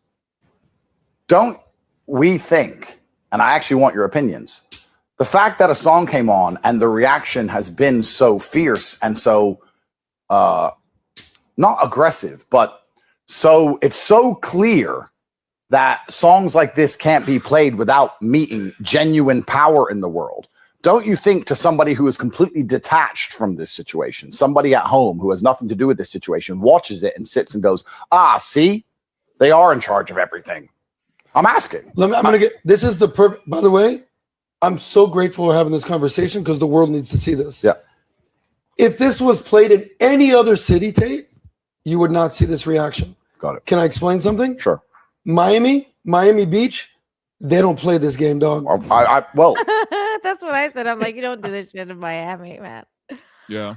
Oh my God. So there we go. That was Andrew Tate. But I do agree with Tate that he wasn't the one who did all that shit. Yeah. Right. Yeah. Like I've been in situations where I'm just there and some fuckery was going around or going on and I just happened to be there. Same. I'm not going to say which events I was at where this happened, but some of y'all have already accused me. Some Diddy parties here and there. Yeah, that right. I've been to a few. Oscars where Will Smith slapped Chris Rock. I went to a few of those, and I didn't stay for the after parties. Okay, but fuck shit happened, and I happened to be there. So now all of a sudden, you're hanging out with Diddy. Like, no. Yep. Yeah. Yep. I've met him maybe 2 or 3 times in my life. The black guy, Dante. The black guy. Crazy. He managed to flip it around too. He even managed. I will say, like, he's no dummy. Like, no, he's not. He's not. And that's why when he says stuff, or like when his brother and him say stuff to like young men, it's very disheartening to hear really like shitty stuff that they say. But again, it's only because of the fact that they don't look, man. If these guys, were like looking out for these young dudes and they're, trying to get them laid and trying to like help them be better with women, I would have no problem with this, man. But it's the other dumb shit that they talk about, man. It's like the, like looking down on women or not being able to have dinner with a woman, right? Like weird shit like that. It's that stuff where they just take it a little too far. Mm-hmm. Where otherwise I'd be like, okay, these guys are all single guys. They're trying to like present in a way that makes them look appealing to women, right? Which I guess they're not into women, so it doesn't matter. But if that was their goal to influence young guys in a way of making them better, so that they could find a woman someday or find a wife someday, fine. But that's not what they do. Yeah. No, it's not. They're not helping. They're making things worse. Like they're gonna make the birth rates not just for the men, but for the women. They're making it worse for women. For everybody. This is a societal issue. Like that's what I was saying. This is a societal issue when a young man is like, I'm gonna take a hammer to my face. Like I find that's a societal issue. That's at least the worries. So check this out. Like I've been divorced for the past, I got divorced back in 2014. And that was my first introduction into dating apps, right? Like I hopped on Tinder like in 2015. The thing is though, and this is something that I've noticed when it comes to like, especially like a dating app, right? It's always more in the favor of the man because there's more high quality women on dating apps than there are high quality men. So for women, the dating pool is small on dating apps. But for men, all the women, or not all, but a good percent of them they're a catch, right? So the pool is already small for women on dating apps. Like these kind of guys, what they're doing is they're making that pool even smaller. Yeah. For women, Yeah, they really are. Well, I think on average, guys find about like 50, like I mean rough average, but like 50% of women are, attractive. I think women. I think it's more along the lines of, if I remember this correctly, it's like 20% of guys or something, or maybe even less. I don't, I think the number might check out, but that's at least, yeah. So, I mean, definitely, yeah. I'm so glad I'm married. Like I could not deal with like the dating scene. I'm so like, I thank God every day that I don't have to deal with this shit. Like, look, as someone who isn't, I'm not actively dating, but I have my friends. I have certain people that I hang out with. I could never ever do the single man dating thing today, though. Maybe it's just because of my age. I'm sorry, but it's so much work. It's so much work, and men are messed up, but women have some really bizarre. I don't even want to say standards, but just qualities they look for in men these days. You know what I mean? So it's not easy for figures. Yeah, it's not easy for young guys either to go out and just meet a woman because unless you're like 6'5", look like Henry Cavill, and are super rich. Good luck, Oh God. Oh, and have a like 13-inch dick. Yeah, Damn. And I mean, there's some size queens out there, Nina. I mean, you're like you're getting to like the 0.001% of men. I know, right? No, but that's what they want. But that's what they're asking for. Yeah. Oh my God. No, it's That's like depressing. I mean, if you're, it is what it is. Some women are just gonna have to accept the fact that maybe go down a couple notches in terms of couple of inches. Well, that like the old saying goes, man, water seeks his own level, dude. So I mean, you gotta manage your expectations, okay? Yeah, or be single for the rest of your life. I mean, there's your two options. So. Look for myself. I know basically, or turn gay. For me, like these guys will take it. Me, divorcees and chicks with daddy issues are like my bread and butter, right? So I stick to my fishing pool. Your strengths. Oh my God, that's hilarious. I'm shooting 80% over here. Layups. Easy. Look, man, you find your fishing hole and you stick with it. You find your niche down. Here comes the freaking sage advice from freaking Verbal. I mean, that's more valuable than anything that those. You just want practical, good advice like that. That was way better than anything those guys shared. Freaking Swoosh is right. Freaking Swoosh is right. That was great advice. Okay, so Sneako got pissed because he's like, these motherfuckers are throwing me under the bus. So this is what he had to say. Well, you went on PBD and you said that I was responsible for the song. He didn't want to be there. Tate didn't want to be in the club. He was dragged in there. He was forced. You know, maybe he was human trafficked. Topsy, did we human traffic you to the club? Did we human traffic you to listen to a song? Like, were you held against your will? It's a song, man. That's a I dig. think Sneako played the song. Yeah. I think Tristan. For people who don't know, that's a dig because, you know, Andrew Tate's wanted for human trafficking. Right. And a lot That of was a places. big dig. That was a dig.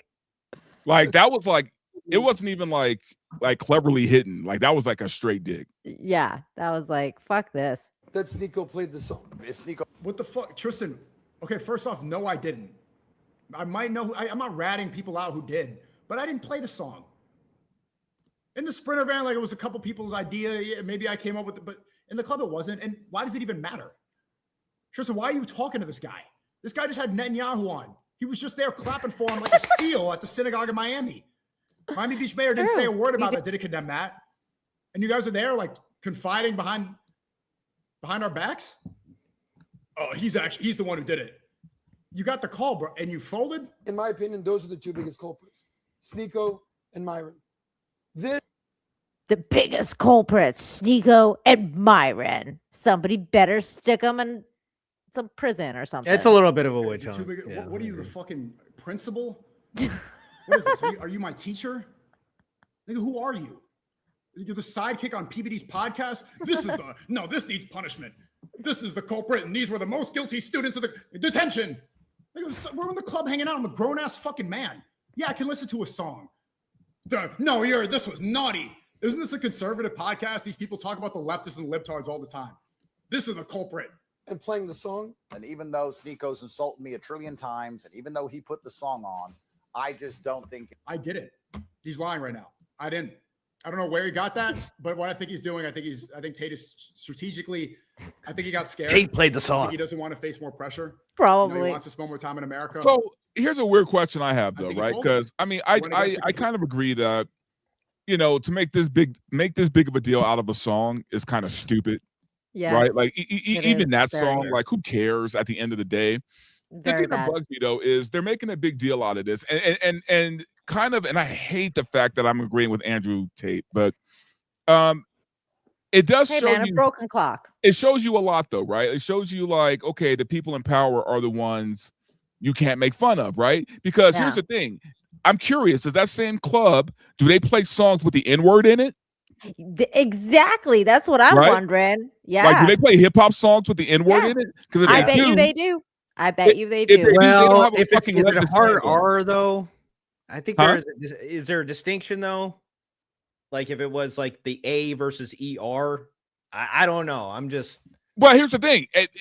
It's a club. It's a public club, right? Like they shouldn't be playing it, period, right? If it has the Yeah. N-word in it. Like Yeah, even no, if I it's mean- with the even if it's with the A, sure. right? They still shouldn't be playing it. Well, I was thinking like, what if this was Italians? And I can joke around about Italians and make fun of Italians because I am Italian. What if it was like wop wop wop wop wop wop wop? Like like would that? Well, would Cardi there- B has that would song there- WAP. Would there something? Or is if it WAP? I don't know. Or what? I mean, would there have been like this? Would there have been the backlash? I mean, maybe the Italian community would have came out and Wait, why do the Italians not like WAP? I'm confused. What is that a bad Oh, word? that's in a very Italian? derogatory term. to me. yeah, yeah. Oh, I did not know that. That's I just learned that. I'm like, what? Wop, wop, wop, Oh my wop, God, right? yeah. WAP is like it's kind of like almost like the N-word for them. That's kind of the equivalent. That's what I was. That's what I I was did saying, not know because- that. I mean, Yeah. I don't think. I don't think it's that. At least I don't. I mean, think it's that it's maybe offensive, not but- to the extreme, but it's definitely derogatory. Sure, It's like You wouldn't want to Wow. call an Italian that. Yeah. no, especially if you're Partially- not Italian. Yeah. Either way, I mean, I wouldn't even call another Italian that. But like, Wow. you just never know what you're gonna get. Right. So it's like. I'm surprised I never heard that said in The Sopranos. Like that's Really? weird. I I'm never sure even- it's no. Wow. I'm sure it's in there. I'm sure it's there I somewhere. don't remember hearing that. Maybe sure. maybe I did hear it and I was like, I don't understand what that Sure. means. Yeah, I mean, I think maybe because the N word is so prevalently used, I think we're like more just desensitized to it in song, versus like when you pull out a word like that, it's kind of like, whoa, out of nowhere. No, and I understand that. I just, for me, it's all about the pearl clutching, right? Yeah, I just fucking hate exactly. the pearl clutching. The pearl clutching gets to me too, verbal, and I think like that's the other thing.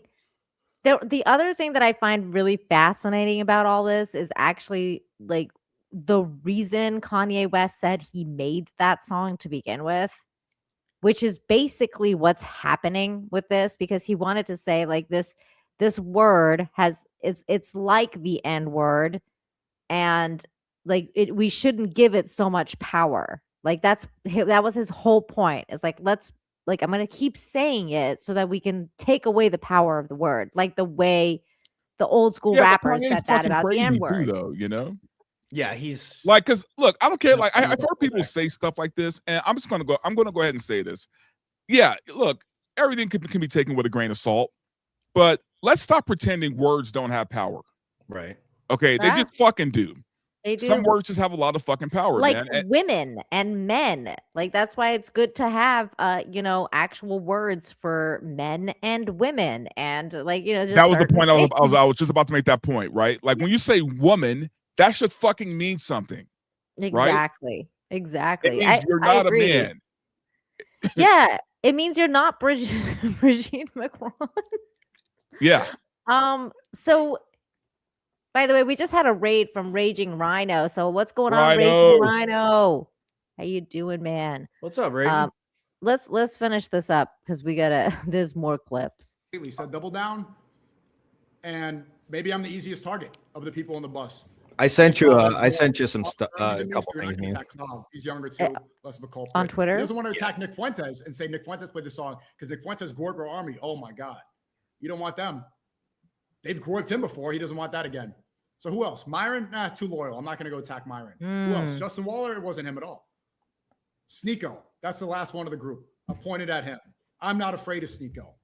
Sneako doesn't pose a threat. He played the song. He can go onto the bus. He can get canceled. It's prudent for me to sit up here and throw him under the bus, even though, maybe I should. Maybe most people in my position would say, Sneako's insulted me a whole bunch of times. He's going to insult me again next week. That's all he ever does is flip-flop. I didn't even want him there. He got invited by the other guys. He put the song on. He got me in trouble. Perhaps I should sit here and just blame some other dude. You see how he's saying it without saying it? He literally just said it. But I could say all this stuff, which I am saying right now, but I'm not because I'm trying to play both sides. Saying I'm playing both sides. What are you doing? I think the fact that they even got themselves in this situation is just like consistent with this, with love speech, speaking out, criticizing Israel. I think this is hilarious because they're going after each other now. It's like this whole clubbing thing was it's so bad. You guys are all so fake that they're like, let's just all go to war because like over this song, we're all gonna throw each other under the bus. Somebody's getting canceled, and it's not gonna be me. It's gonna be you, bro.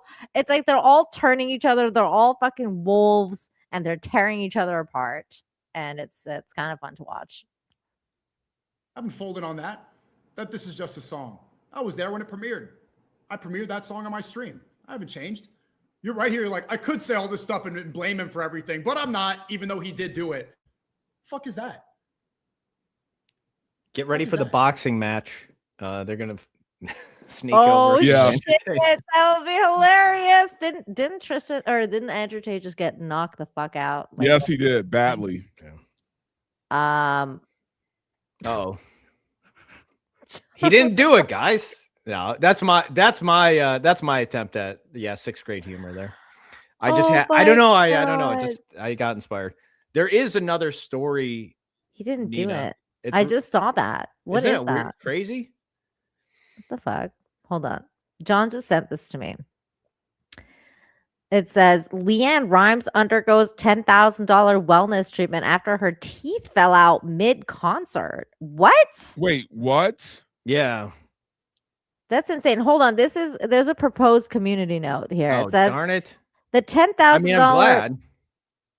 Palsma exchange treatment was for general wellness and unrelated to Leanne Rimes' dental bridge falling out months earlier.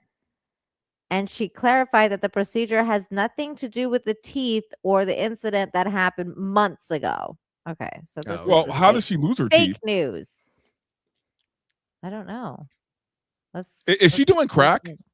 Oh God. Or meth? Like what's going on here?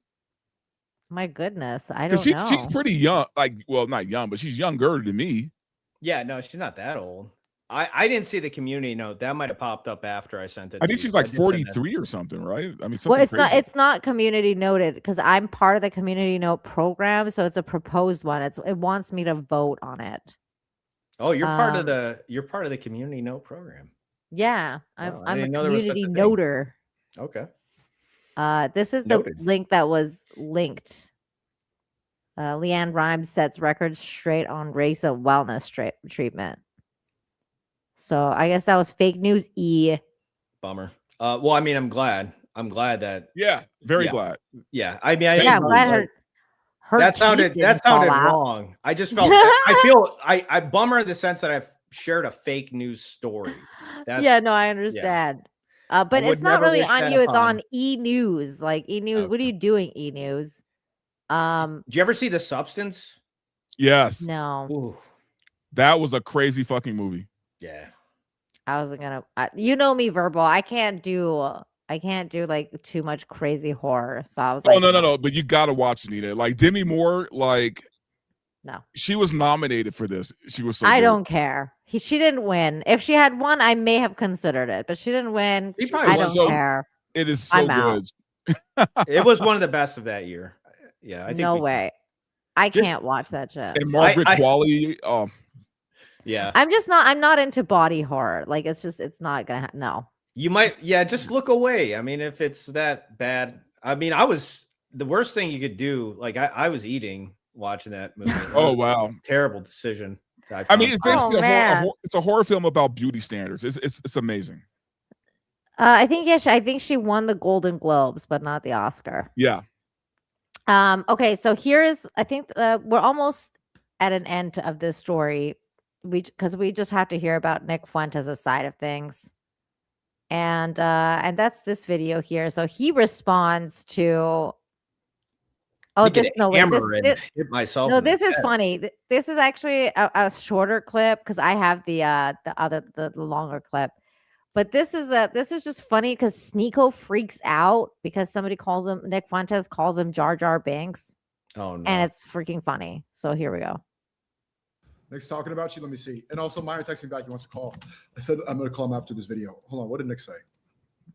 Maybe Sneako's Jar Jar, because Jar Jar Binks is from Naboo, and he's on Tatooine when we all meet together.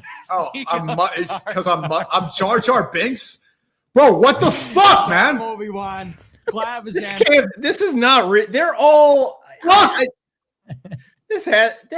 in on this grift, man. This was all big, man. I wouldn't be surprised if all these guys and PTD, they all like everybody just set this shit up to. They're all I agree. Gosh, I don't know, It's a man. big This is like, That's I don't hilarious. know, man. I'm getting very. You're like, nah. Andrew Tate is Yoda. Nigga, you're such a glazer, bro. You are a fucking glazer, Nick. Jar Jar Binks. And you want to know why? Because remember how Jar Jar Binks became a senator? Like He's making a low IQ joke, Jar chat. Binks Nick's talking about you. Let me see. He got really offended Why by is he being that called Jar offended? Jar. Like he got ultra offended. That's the point where I'm like, I don't even know if that's real. Like I'm almost like, He was so offended by You know being what? called It's so Jar Jar. goofy. And here's the thing: if he were a real alpha male, he would have just laughed that off. Exactly. Exactly. no secure person is going to get like over a Star like, Wars oh my show? gosh. How dare you call me That's why- Jar Jar Binks? Yeah, I'm just like, I think this is all maybe just one. it's Misa all did giant not play grift. a Heil Hitler, sir. What Misa did not play Heil Hitler. What are you talking about? Russell Hall over on Rumble says the bitch literally gave birth to tumor out of a vagina that was growing out on her neck. What? Ew. It's a substance. If that doesn't Yeah, it's a deserve an substance. Oscar, then Oscars shouldn't exist. What? Ew. I mean, it was good. You just got to watch it now, Nina. Oh God, Seems like- I'm never yeah. watching that. Thank you, Russell. For the love of God. Nah, Nina, we got to get you to watch it. No, ew. Okay, watch here it. we go. Let's listen to Nick Fuentes talk about this club night. If you get $100 super chat, will you watch it? Oh, $100. It's worth it. I don't know if it's worth it.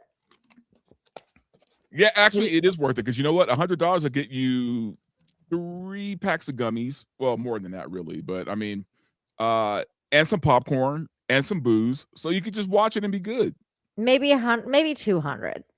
Like, I mean, Damn, that's all a lot, man. I really don't like body horror. It's like, ugh. All right, guys, you heard her. $200 if she's watching The Substance. How? It's 200 minimum. God.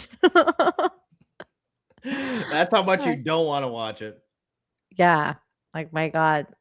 And somebody comes up with this idea. Hey, we should take Nick Fuentes to the club for the first time. Hey, I'd like to see that. That'll be funny. That'll be hilarious. Let's get the big nerd. Let's get the big dork in the club. We'll watch him squirm. That'll be funny. So we pile into the Sprinter van, everybody. By the way, have you guys noticed how, like, he's got a lot of Trumpism? Like, Yeah. listen to look at the way he talks and the way he acts. He's like, it's like as if he like practices Trump in front of the mirror and then tries to replicate it. Try and like. I will keep that in say, mind. I will say he does look better with facial hair. I agree. He looks a little bit more mature. Like Yeah. he looks, yeah, he looks like he's not 5. Yeah. Is carrying on, having a great time. We go to the club, cut the line, pass through security, bottle service, hose, bring them forth. But none for me. And a song comes on the radio. The radio? My favorite song comes on the radio. Party in the USA. Then another song comes on, another hit. Heil Hitler by Kanye West. The club explodes. People are throwing Roman salutes Did he at say me. Party in the USA is his favorite song? Yeah. Okay, he's definitely gay. So gay. We're singing nigga Heil Hitler. Oh no. It plays for 30 seconds. They change the song. We leave. We wake up the next morning. It's an international incident. The mayor has issued a statement. The club has fired 3 people. We are banned by all hospitality groups in the United States. The ADL condemned the outing. This is what happens when I try to go clubbing. That was my first time at the club. Never again. I go to the club one time. Never again. Never forget. Never forget the legacy of the song. The 6 million club goers who were affected by the song. I'm sorry, but like, say what you want about him. He does have comedic timing. Yeah, no, he's got his Hilarious. moments. Never again. And you know, here's the grand irony. You want to know what's really funny? I really enjoyed the club. I had a great time. The music's great, hanging out, drinking Red Bull. And I was thinking to myself, I think I'm going to give up my life of hate. I'm sitting there in the club, vibing out, the lights, the music, the energy, the people. And I'm thinking in the back of my head, you know, I think I'm going to give up my life of hatred and racism. And maybe I'm going to turn over a new leaf. Maybe I can start a new life in this club. I want to make love in this club. I'm thinking, Oh my maybe God. I had it all wrong. I was wasting my life spewing vitriol about immigrants and Jews when I could be having a blast every weekend with my friends. I said, you know, I think I'm going to resolve to become a club guy in Miami. Maybe these Jews and women and blacks aren't so bad.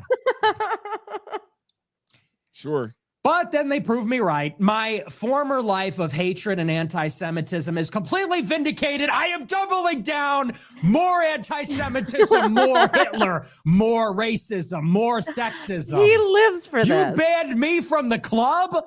Well, then Now we're going even harder than ever. You took that away from me? I'm kidding, of course. Wouldn't that be ironic, though? Wouldn't that be funny? It would be funny, Nick. It would be funny. There you guys go. That was the event that happened just over the weekend.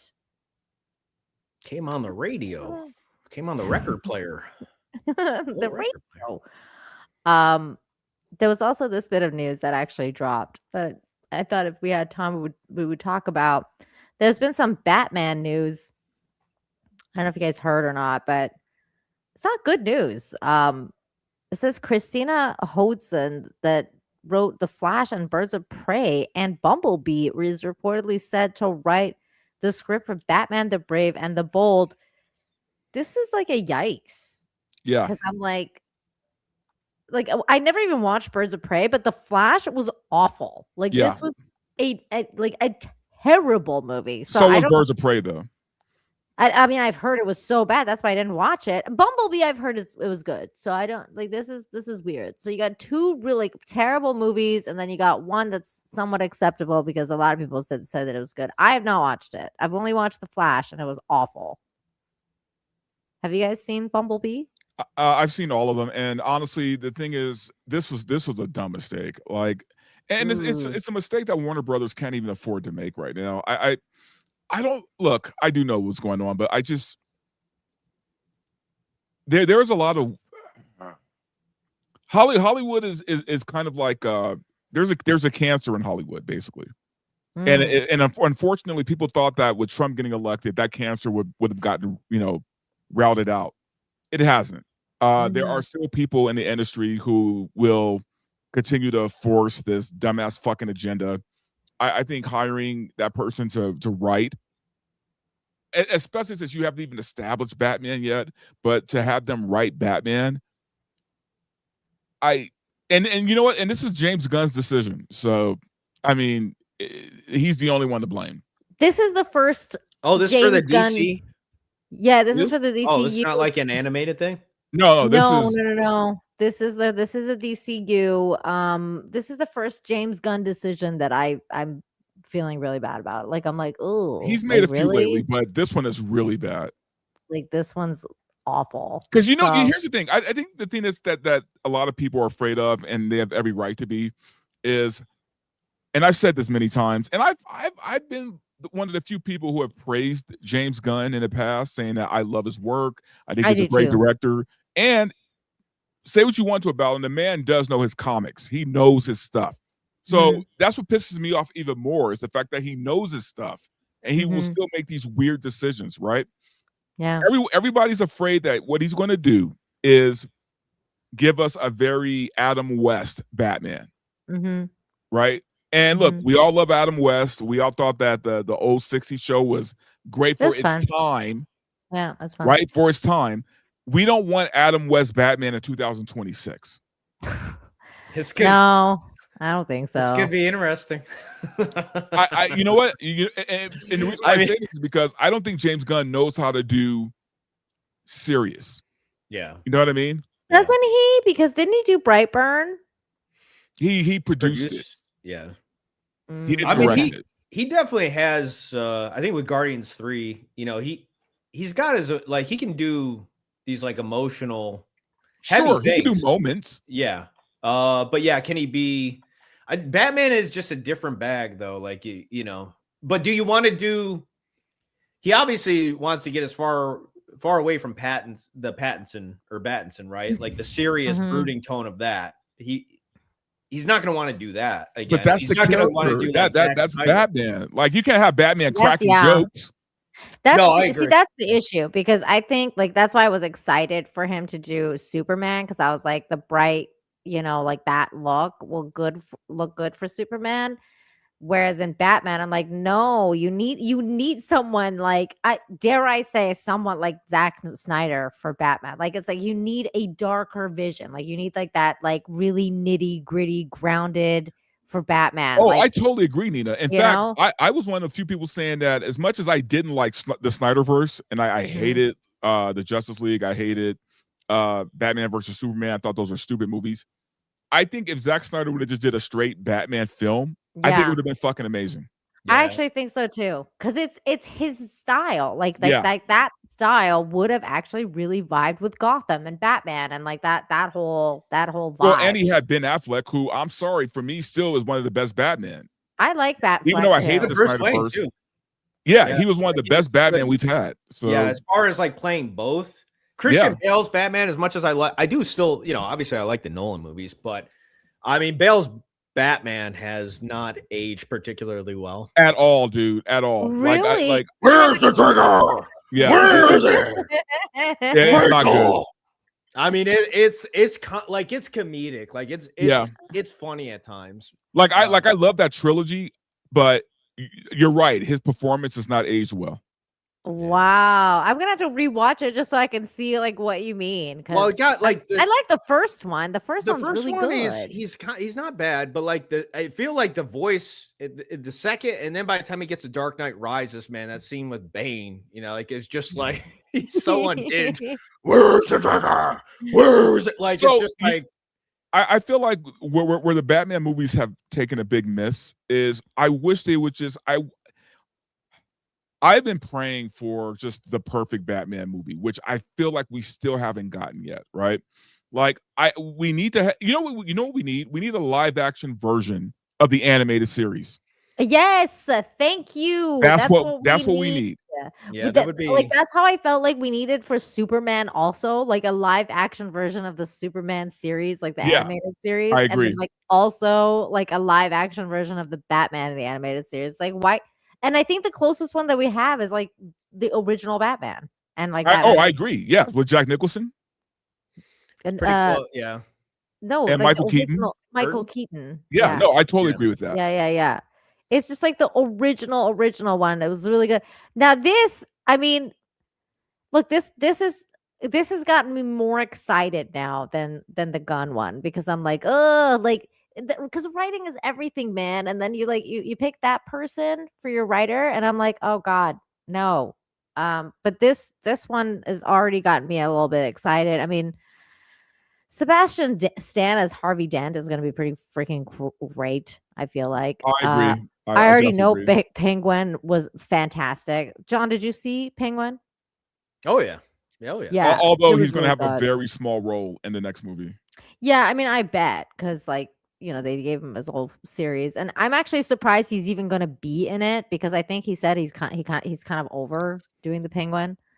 My question is, are they really going to go with Two-Face? Like, I mean, or is Harvey Dent just going to be in it? I'm guessing they're gonna go with, I don't know, actually, I'm not sure. Scarlett Johansson's gonna be somebody. I'm guessing whoever she is gonna be the She actual plays villain. his wife. She plays Harvey Dent's wife. Oh, really? That's it? So then we're getting Two-Face then. That's the Yeah. If that's the cast, then that's it. We're getting Two-Face. Yeah, I was kind of disappointed too. I'm like, you got Scarlett Johansson to play his wife? Because I thought that when they got ScarJo, I was like, they're doing Poison Ivy. Let's freaking go. Because like, That would have been amazing. Because I could have seen Scarlett Johansson as Poison Ivy. Like I think she would have been great. That's kind of the problem though with Batman characters, is because like you have your street level villains, but then you have these villains that have these fantastical powers, right? Yeah. Like Poison Ivy, Clayface. Yeah. Things that kind of don't fit in a Batman universe outside of the cartoons and comic books or video games, right? Yeah. Because it's all about tone, right? So if you're doing a Yeah. grounded Batman or grounded, you can't have a Poison Ivy character in the same way. You know what I mean? Yeah, I do. I totally agree. But I don't know. I mean, this guy I love. What's his name? Andy. Oh, Serkis, yeah, he's so Andy good. Serkis. He's great. And he's Alfred. He was a good Alfred. Like he was a good I think that like I honestly think that the weakest person in this cast is Robert Pattinson. But even then, I thought he was fine as Bruce. He was Wayne. all right. I didn't like his Bruce Wayne at all. Like I thought his Bruce Wayne was awful. You know like what? He's a young Bruce Wayne. He's a young Bruce Wayne, and what I liked about it was I'm sick of hearing that. He's terrible Bruce Wayne. It was The awful. first Batman, terrible is too strong. Terrible. the Batman was a year one Batman, right? Like that was him year one as Batman. So like I didn't mind him being kind of I don't know. I felt like they did a decent. I think he did a decent job. He's not my favorite Batman. I thought because like I don't know, like Bruce Wayne, even the young Bruce Wayne has this suave and like there's something really like desirable about Bruce Wayne. And Robert Pattinson did not have that. Like not young Bruce Wayne, not old Bruce Wayne, nothing. Like he didn't not have that credibility. He had emo. I was like, you're not doing Twilight, bro. He was like emo Bruce Wayne. I was like, no, it's just not working out for me. If you go back to what was even Batman Begins, I'm thinking of where I think Alfred tells he's telling Bruce, or maybe it's somebody else, but basically like it's not just because Bruce is like, I don't give a shit. And Alfred's like, but it's your parents, it's not just you, it's your parents' name, you know? And it seems like even him, it was like, and I think he might have been younger Bruce Wayne at that point, but he had to learn how to put on the role. And I feel like Pattinson hasn't yet. He doesn't have that maturity yet and grown up to know like, oh, okay, yeah, I'm playing this, you know, I got to keep it, especially for the sake of my identity. Like I really got to, that's the fake identity really that Bruce Wayne wears, is that he is the playboy and he is like, that's really the true secret identity that Bruce Wayne is putting, you know, that's the face he's putting on. But Robert Pattinson sucks at that.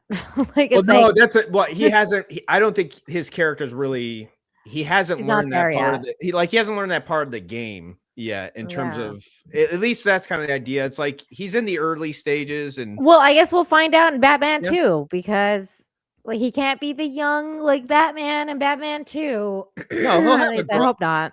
Yeah, no, I think there'll be an arc where there'll be some trajectory or change. Even by the end of that movie, he reaches the conclusion of like, yeah, I can't just be vengeance, you know, like I gotta do something different. A symbol. Yeah. So there you go. That's Batman news. At least like these guys are gonna be starting filming soon for Batman 2. Begins filming March 2nd. So great. I gotta wait till what, the 20. Yeah. Probably 2027, 2028. What about Doomsday? What's your guys' feelings on that? Doomsday, that's interesting because they made Doomsday an actual thing now. I don't know if you guys saw. Well, they definitely have been trying to make that a thing, right? Yeah. So, but my opinion on it is, I'm not excited. Like I'll watch it. Dune. Huh? I'm more excited about Dune 3. I can tell you that. Yeah, no, Dune, yes. Doomsday, I'll watch it. I'm not excited about it. Like for me, like if I go to the movie theater and it's like, oh, what are you gonna watch first or at all? It's Dune 3. Like for me, it's like off the bat. Like I just have very little interest in Doomsday. I can't remember the last time I got excited for a Marvel movie. Maybe Spider-Man. Like I think Spider-Man I would be more interested in than Doomsday, I'm definitely more excited for Spider-Man. Yeah, I don't know. Like it's just honestly like everything I've seen, it just doesn't excite me. I think it's because like I feel like it's way too like it's too try hard, like just to bring back Robert Downey Jr. as like what's his name? Like I've always said it you mean desperate. Yeah, like it's like I mean it's so desperate, and I'm like it's a turn off for women when there's desperation involved. Yeah, like it's very it's a turn off. So I'm like I don't know, like I really think they should have made it Mads Mikkelsen. Like Dr. Doom. That would have been good. That part would have been made for him. I don't know why they didn't do it. They were like, oh, we're just gonna bring back Robert Downey. And I know they want to do like, oh, this is not the real one. It's like probably by the end we'll see the real Dr. Doom because he's not the real one because like the problem is no one cares anymore. It's just like no one cares. Like it's like okay, that's fine. They dropped those teasers right like over the past month. No one gave a shit. I didn't care. Like people cared about it like the first day, and then nobody's talking about it. Like, is anybody talking about it? I haven't seen anybody talk. Well, about it but also the movie comes out in December. We're in January right now. Yeah. Yeah, that's a while. That's a while. What about you, John? Are you excited? Are you into it?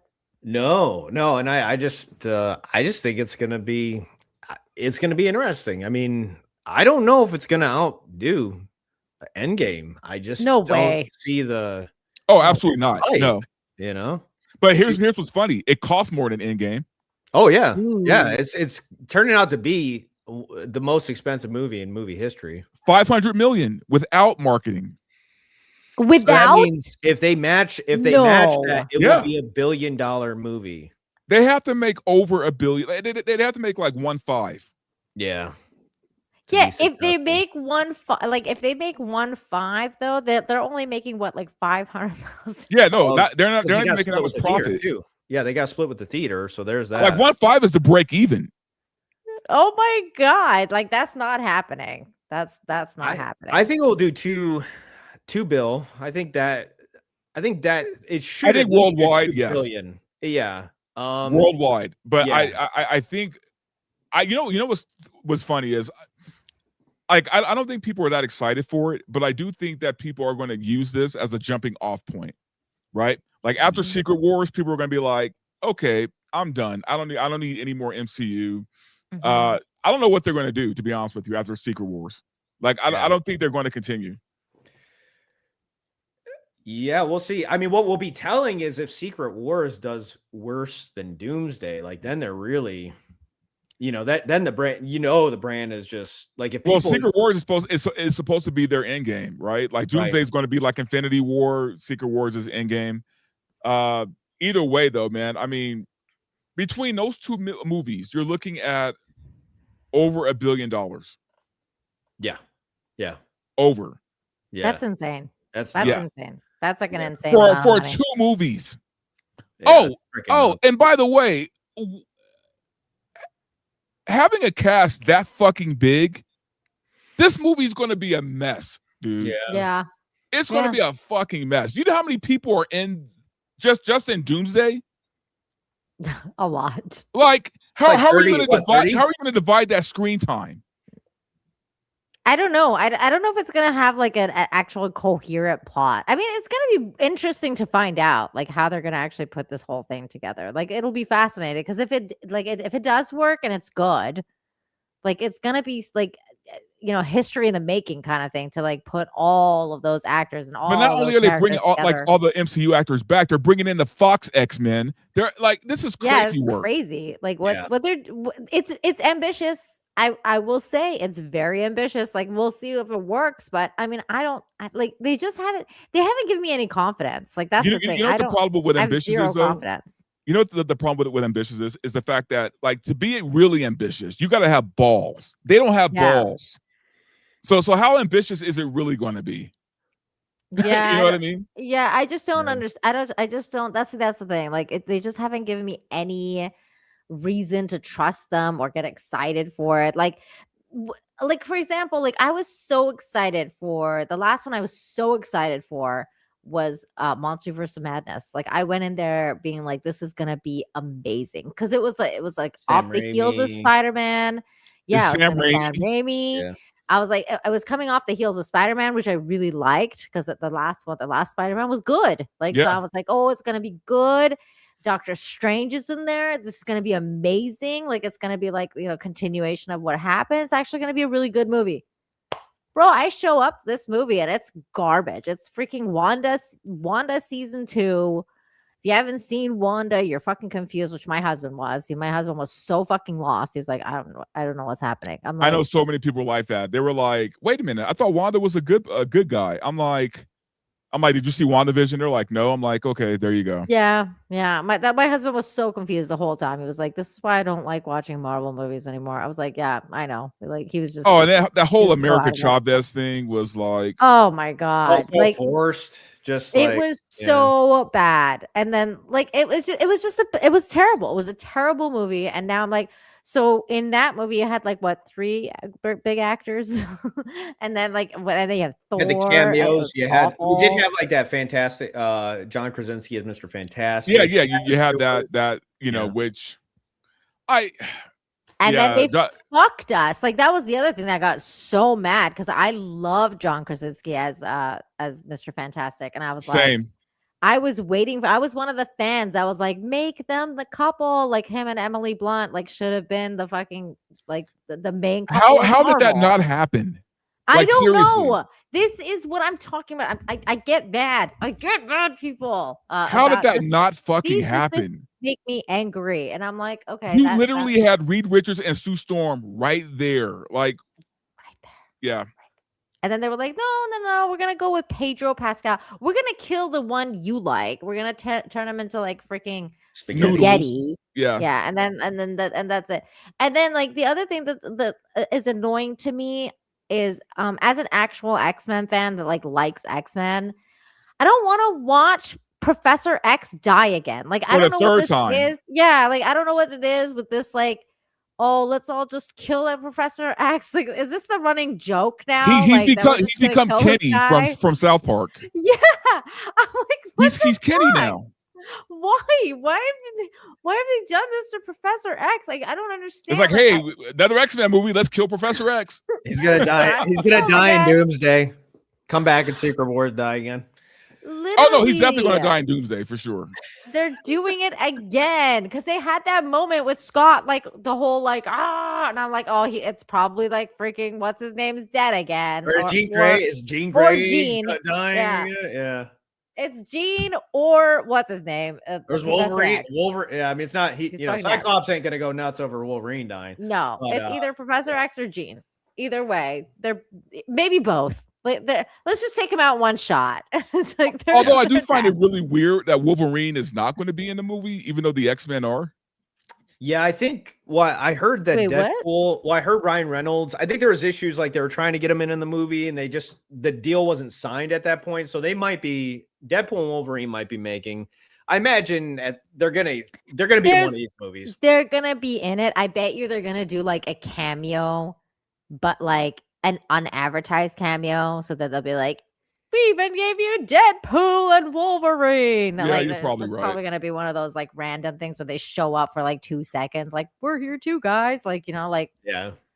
I'll tell you what they need to do. They need to kill off a lot of characters, right? They need to kill off Shang-Chi. They need to kill off Miss Marvel. All the Marvels. Kill Are they all those doing chicks this off. in 2 parts, like Endgame, or is this just the movie? Huh? Are they doing this in 2 parts, or is it like? Yeah. No, it's one movie and then Secret Wars. So Doomsday, then Secret Wars. Okay. But Doomsday is going to be 3 hours long. Yeah. Yeah, I imagine because, like- Secret Wars is probably gonna be the same too. But do you know what I mean though? Like, cause like in the first one, like when Thanos hit the snap, that was kind of like part 1, right? Like, Yeah. and then Endgame became part 2. Like, so it was like, so are they gonna do it like that, or is it gonna be a completely separate movie? No. for It's going to Secret be like a Wars? continuation. Secret Wars is it's going to pick up where they left off. Where So Doomsday then, leaves off. if they do die, which has basically happened already, like in Avengers Endgame or whatever, or Avengers, what was it? Infinity War. Where's Infinity War? Then they're gonna come back again the next movie. So, like, there's Well, no okay. stakes So, Nina, at Seven all. is coming back. Apparently, Doomsday is going to be very focused on Doctor Doom. It's going to be his movie, right? Okay. Even though all these characters are in it, he's the focal point of the whole thing. Kind of like Okay. Thanos was in Infinity War, right? That could- How I Thanos is think kind of that like the could- main character. That Okay. makes sense. See, that could actually that might actually work. That could work because at least there's like some focus in terms of like Yeah. That's why like even though you had that massive, I mean this cast is insane though that they have for this movie, but that was the thing that did work about Infinity War was like it was the villain's journey. It was like Thanos's movie, and then they totally abandoned it in Endgame. But Yeah. yeah, Let's see the cast of Doomsday. Let's just look at like, is there like a compilation? Okay, here we go. I mean, I don't even think this is all of them. It's probably not even all of them. there's about there. Well, they had the chairs too. Where Downey had that video of like the entire like the cast. I have this image, but I don't even think this is all of them. Hold on. Here we go. the Chris Hemsworth, Vanessa Kirby, Anthony Mackie, Sebastian Stan. Yeah, I don't think this is all of them because, like, I think I'm pretty sure Spider-Man's supposed to be there. He's not in there. Or actually, wait, is Spider-Man gonna be in Doomsday? Is Doomsday or no? No, he's not. Oh, okay. He's supposed to be in Secret Maybe- Wars though. Maybe this is all of them then. Oh no, wait. Oh no, yeah, it is because there's the X-Men, Magneto. So there you go. That's the cast. Yeah. Freaking Paul Rudd. Can't believe he's still around. Wait, who's this guy? Lewis Pullman? Oh, that's he played the Sentry in Thunderbolts. He was the guy with the gold. Oh, I never saw it. Okay. Actually, you know what? Thunderbolts wasn't bad.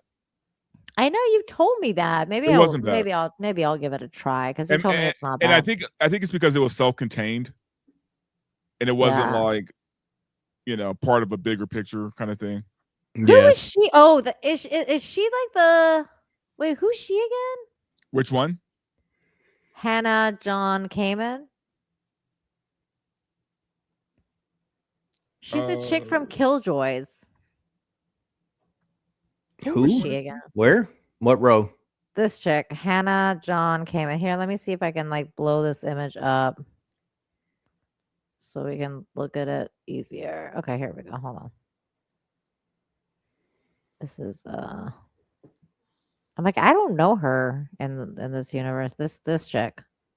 Oh, she was in Thunderbolts and she was in Ant-Man 2. Oh yeah. She plays Ghost. Yeah. Yeah. Okay. Yeah, because I haven't seen either of those. She had more of a presence in Thunderbolts. Yeah. Okay. Yeah. I do like her a lot because of Killjoys. Have you guys seen Killjoys? I haven't. Oh my God. Verbal, watch Killjoys. I promise you'll love it. You Where does will it love stream? it. It used to be Sci-Fi. It's ended now. It's over.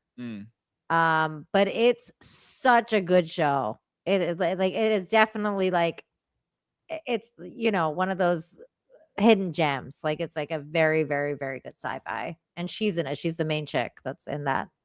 Cool. Yeah, I say kill. I really like it. I say kill 80% of these characters right here. I like Wyatt Russell. Definitely kill Namor or Namor.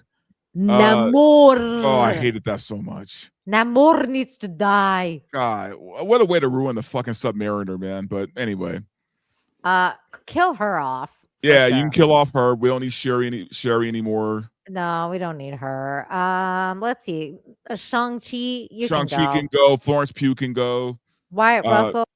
Even though I actually liked your character. I say keep him just because I like. I liked him. John Walker. I don't know. You can go. She can You go. can They can all go. pretty much go. David Harbour, you should have died in Stranger Things. You Yeah, should he could go in this. too. I mean, he's Flame Boy, so I'll leave him alone. Danny Ramirez, go. Yeah, don't they know who can you all are, pretty much go. He's definitely going. Like we already. Oh know. yeah, just because. Patrick If Stewart's not already the first dead. movie, definitely the second. Yeah. Ian McKellen, Magneto, probably Just dead. because they can't stop killing Professor X.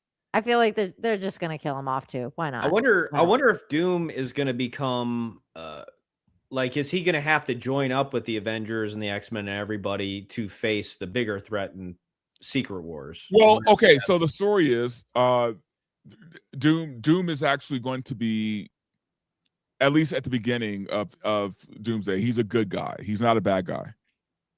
Okay. Things Oh, happen God. where he kind of has to become the bad guy. From what I've gotten from people who work at the MCU. Oh, okay. Can you guys explain this order of this image to me? Because wouldn't it like it's Doomsday? Wouldn't your like main actor, shouldn't that be like on top, like top billing? Robert Downey, like, and Robert Downey Jr. Like, I mean, I don't know. Is this an actual poster or is this just something that's? I don't know. I just saw this. No, it says now in production in theaters May 2026. Could be a fan, just a I don't know, fan. maybe it's a fan made. But graphic. either way, it's like it just feels like and Robert Downey Jr. This is like one of those things. Like remember the PBS movies, like where you would watch like the B movie that you would watch, and then like they had like one big star, and then they'd be like and like blah blah blah as like you're just like that's like the last feeling that you would get. But like Robert Downey Jr. is like the main guy. Like he's coming back for this, and they gave him the last photo. Like that's like what? Yeah, I wonder if it's gonna work. Like, I wonder if RDJ, our audience, is gonna be able to buy him as Dr. Doom, just because it's like we've just seen him as Iron Man. So, oh wait, where is this? Isn't the full cast? Because where is what's his name then? Captain America. He's supposed to be back, isn't he? He's not. It just got mentioned what, last week or so. So this might be a little bit older than that. Yeah, but maybe you're right. Well, we'll see. I guess time will tell. Yeah, time will tell how this all goes. One last thing I guess we should check out is there was a really cool Joe Rogan episode with Matt Damon and Ben Affleck. I started watching it and then I had to do things, so I got distracted. But I'm gonna go back to that because it was a good podcast. But this was something that was going viral from what Matt Damon said on there. So here we go. Experience of watching at home, I think, you're watching in a room. He's talking about Netflix movies. Experience of watching at home, I think, you're watching in a room, the lights are on, other shit's going on, the kids are running around, the dogs are running around, whatever it is. You know what I mean? It's just a very different level of attention that you're willing to, or that you're able to give to it. And that has a big effect. And it also ends up having an effect, or is starting to have an effect on how you make movies. Like, for instance, Netflix, the standard way to make an action movie that we learned was, you usually have like 3 set pieces, one in the first act, one in the second, and one in the third. And, they kind of ramp up, and the big one with all the explosions, and you spend most of your money on that one in the third act. That's your kind of finale. And now they're like, can we get a big one in the first 5 minutes to get somebody, we want people to stay tuned in and it wouldn't be terrible if you reiterated the plot 3 or 4 times in the dialogue. Because people are on their phones while they're watching, you know what I mean? And so then it's good experience of watching at home. Crazy. I think, you're watching the room. It's like this TikTok brain, man. Everybody's got ADD now. Like nobody's can pay attention to anything. Well, what I tell people all the time, man, it's like, and you have to remember that Netflix is not a studio. They're a tech company, right? Mm-hmm. So they're not there to make art. They're there to, they have an algorithm. They know how people watch their stuff.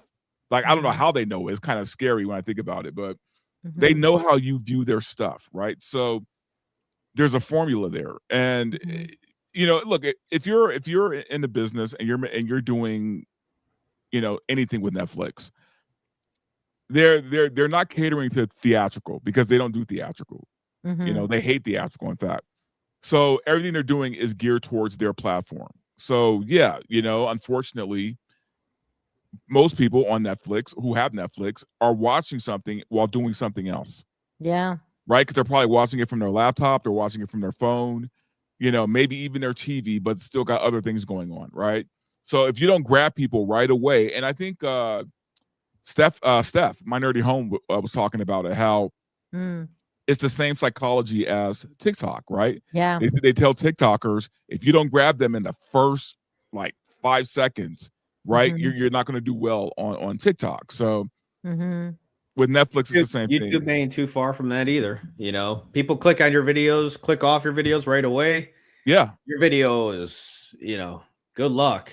Oh yeah. Like I look at some of my runtime sometimes. I'm like, Jesus, man. Like people only stay for like 5 minutes and then you gotta punch them in the mouth right away, or something to like keep them sucked in. But it's tough. I mean, it's not easy.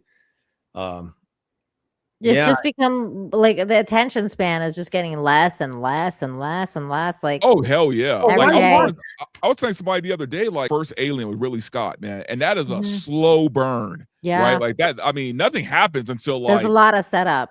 Yeah, About nothing half- happens in the halfway third point, act. maybe. Yeah. Well, the chest burster is kind of like Yeah. I think that's in the middle of the movie, maybe. Yeah, that's like an hour in. Yeah. Right? I Yeah. mean, it's a slow burn. And I don't think a lot of people today, younger people especially, obviously, they don't have the attention span Yeah. to sit through a slow burn. Yeah, even Predator is kind of like that, I feel like. Because, like, at the beginning, it takes a minute for them to, like, they're like, the first they're like planning out what's going on, and like you don't really see the Predator for a long time. I don't think Yeah. like the new generation can sit like and wait for that to happen. Like they just have no attention span. It's really, really kind of sad.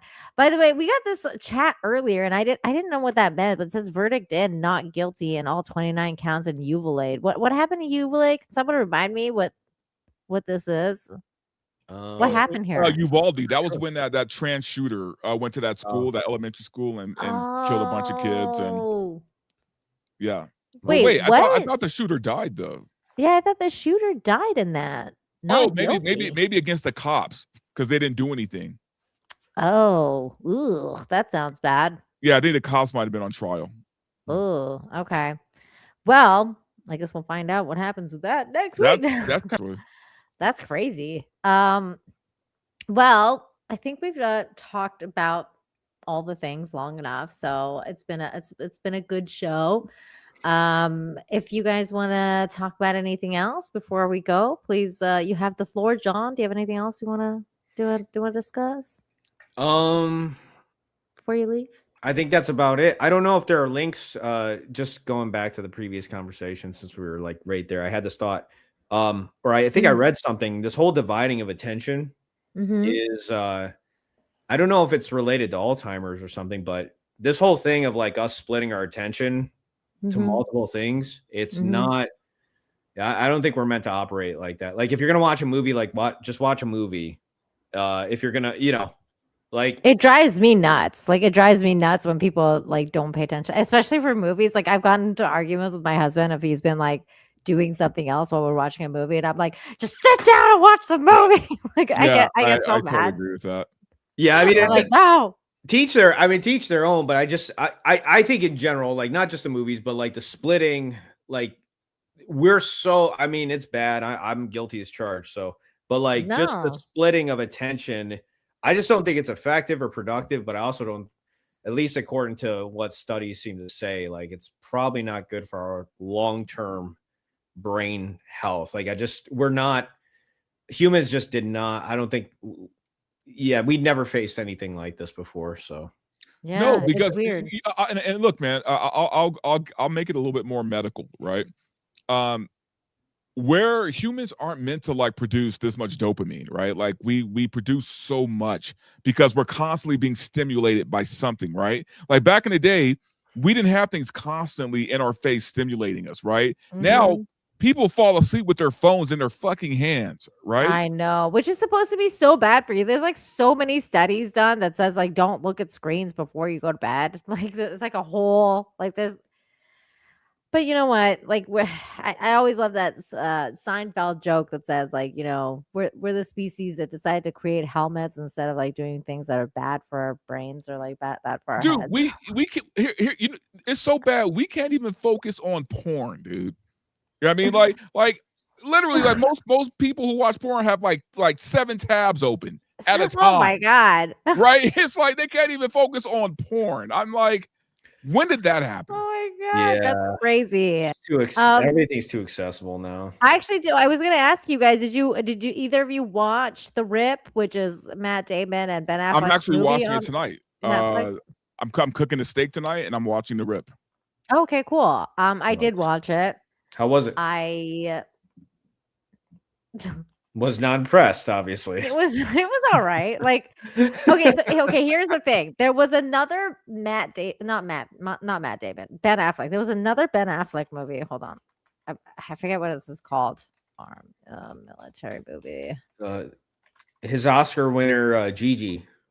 Yeah. No, there was another one. Actually, this one was with Pedro Pascal as well. It was Ben Affleck, Pedro Pascal. It's called Triple Frontier. I thought that movie was way better than the Rip. Like Hmm. it's basically like the same kind of story, like story wise, but like 20 times better than the Rip. The Rip was okay. Like it's just very like low tier, low IQ writing. It's like I thought it was just not, it's not the best. It's like Did a they- really it's a Did they cheap B movie. It's like Did they reiterate the plot like 4 times in the first yeah, act? sort of. I mean, it was all right. They didn't do it that much. Like they didn't do it that much. I think like Matt Damon was like, no, we're not doing that. But like it was okay. Like it was an okay movie. It wasn't the best, but it wasn't the worst either. Like it was meh. It was meh. Something that's kind of interesting, and Nina, I put the link in the chat. Was when Ben Affleck is talking to Joe Rogan about AI. Yeah, I got that one. Yeah, like pull that up. If you want to pull that up real quick, because Sure. I think there's something interesting there too. Yeah, I got this one. So the Rip lived up to its name. Yeah. Rest in peace. Yeah, it did. But like, if you guys want like a good movie like that, watch Triple Frontier. I like Triple Frontier way more than Rip. I'll check that out. For example, if you try to get ChatGPT or Claude or Gemini to write you something, it's really shitty. And it's shitty because by its nature, it goes to the mean, and it's not reliable. And I just can't even stand to see what it writes. Now, it's a useful tool if you're a writer and you're going, what's the thing? I'm trying to set something up, or somebody sends someone a letter, but it's delayed 2 days and it can give you some examples of that. I actually don't think it's very likely that it's going to be able to write anything meaningful, and in particular, that it's going to be making movies like from whole cloth, like Tilly Norwood. Like that's bullshit. I don't think that's going to happen. I think it's not. I think it turns out the technology is not progressing in exactly the same way they sort of presented it. And really, what it is going to be a tool, just like sort of visual effects. And yeah, I think that's a bit of cope, Ben. I think he's a little bit on the money, but like let it finish. Okay. To have language around it, you need to protect your name and likeness. You can do that. You can watermark it. Those laws already exist. I can't sell your fucking picture for money. I can't. You can sue me, period. I might have the ability to draw you, to make you in a very realistic way, but that's already against the law. And the unions the guilds are gonna manage this where it's like, this is a tool that actually helps us. For example, we don't have to go to the North Pole, right? We can shoot the scene here in our parkas and whatever it is, but then make it appear very realistically as if we're in the North Pole. It's going to save us a lot of money, a lot of time. We're going to focus on the performances and not be freezing our ass up out there and running back inside. That's useful. Just like Spencer Tracy. But isn't that like part of the thing though? Like to film on set in the North Pole and be freezing your ass off? Isn't that like part of like basically acting that out, like instead of, because like there's a realism aspect to that in movies, right? That's why like famously Hitchcock would do certain things to make certain things, like for example, or famously like the Die Hard scene where Hans Gruber's fallen off the building. Sure. The guy was like, I'll let you I was gonna count to 3 and let you go, but then he counted 2 and then let him go so that he can get that. He died. Yeah, off the real reaction of falling. Fuck you, John. Like, well, I what do just you think think? there's like a realistic element to that, and now he's saying like, oh, we could just like be like cushy like studio and like make it look realistic, and that's good. Look, But I do Well, we understand already that, do but that with green screen too. yeah, you can't do Yeah. it with green That screen. makes sense. I was gonna say in defense though, my thing is this: I agree with everything you're saying, only because of the fact that I've been accused of being an AI defender. I've been saying that AI is going to be the future. But here's the thing, guys. Understand, I'm not talking about like AI doing it on its own, right? I have experimented. I've actually tried every way you could think of to have AI write me a film script, right? And I did this like 12 times. Each time, garbage. Garbage by page 3, right? AI cannot write a full script, nor will I think it ever will be able to do that. But really, what AI ever? does, I huh? don't know. Ever? Yeah, I Really? know. I know. Not a good script. It'll take a and Nina, I'll tell you why though, because AI is a computer, right? The human imagination and what we can do, a computer will never be able to do. In the same way that we can do it, right? It's true. But what it does excel in, right, is it will give you certain things, right? Like I always say that it's kind of like a means to an end, like on at least on the visual level, right? Mhm. Meaning, say you're not a big studio, say you're an independent filmmaker, right? You can't Yeah. afford fucking special effects, Yeah. right? AI can help you with that, right? I agree. Or even proof of concept, right? Like Yeah. like it won't write it for you, but No. you can do a But proof it'll of concept. storyboard it out. Yeah. You see Yeah. what I'm saying? So AI Yeah. is a tool, like It Ben is saying. 100% a tool. I mean, I've always been with that. Like, I think, I've always, I agree that it's a tool. I just think humans happen to, misuse tools a lot, a lot of Oh no, times. absolutely. But here's the thing: And, you can always tell the shitty ones from the good ones. You get what I'm saying? For sure. And Like the cream will always rise to the top. This is true. This is true. I just think that there is definitely like that aspect of like there's a little bit of cope with what's going on with what Ben is saying, because there is that aspect of, like Tilly Norwood he brings up and he kind of like dismissed her, but Tilly Norwood wait until like 5 years from now and see like what Tilly Norwood's going to be like. But like AI is rapidly evolving. Like It's AI listening last to Ben year was Affleck different. now, and it's like, what? Yeah, it's like, oh, you think? All right, bro. Yeah, We'll go it's with pulling a Nick Fuentes. It's like, it's on now, bitch. I mean, it Like- doesn't, that's the thing, though. That's like Verbal said. Like, it doesn't have a personality. I mean, that's a human emotion, right? Like, if somebody's Yeah. talking some shit, like it doesn't have a soul. It doesn't exist like that. So, to be original, I think you've got to be like even The Room, as terrible as The Room is by Tommy Wiseau, And it's which is terrible. why- It is terrible. yeah, but 17. there's something that is special and Endearing? unique about it. Yeah, Yeah. because ultimately it is still the work of a human Of a being. human being, yeah. Versus like if you got, it'd be interesting to act out an AI script, and yeah. I don't know. Dude, it'll never happen. Like they're so bad. That's why it would be funny. Like it'd be so funny to actually try to act one out, because it would be it just is not going to have, it's not going to have life to it. Like that's at least from what I've read when I've prompted stuff like, oh, write me out this, or write me out like a continuous shot movie for write me out the plot of this, and it just comes out and it's like, wow, this is the most, like, it's the generic of the generic. Yeah. Like, But I'm saying though, like that's now. Like I just feel like AI is like going to be a lot. Like Oh, yeah, no, as the absolutely. years It's go gonna by. be- I don't think this is going to yeah. be a forever thing. Like I think that there is going to come a point in time where it can, like, it's going to be indistinguishable, and then you're still going to need like human, like they edit it out and make sure like everything's fine.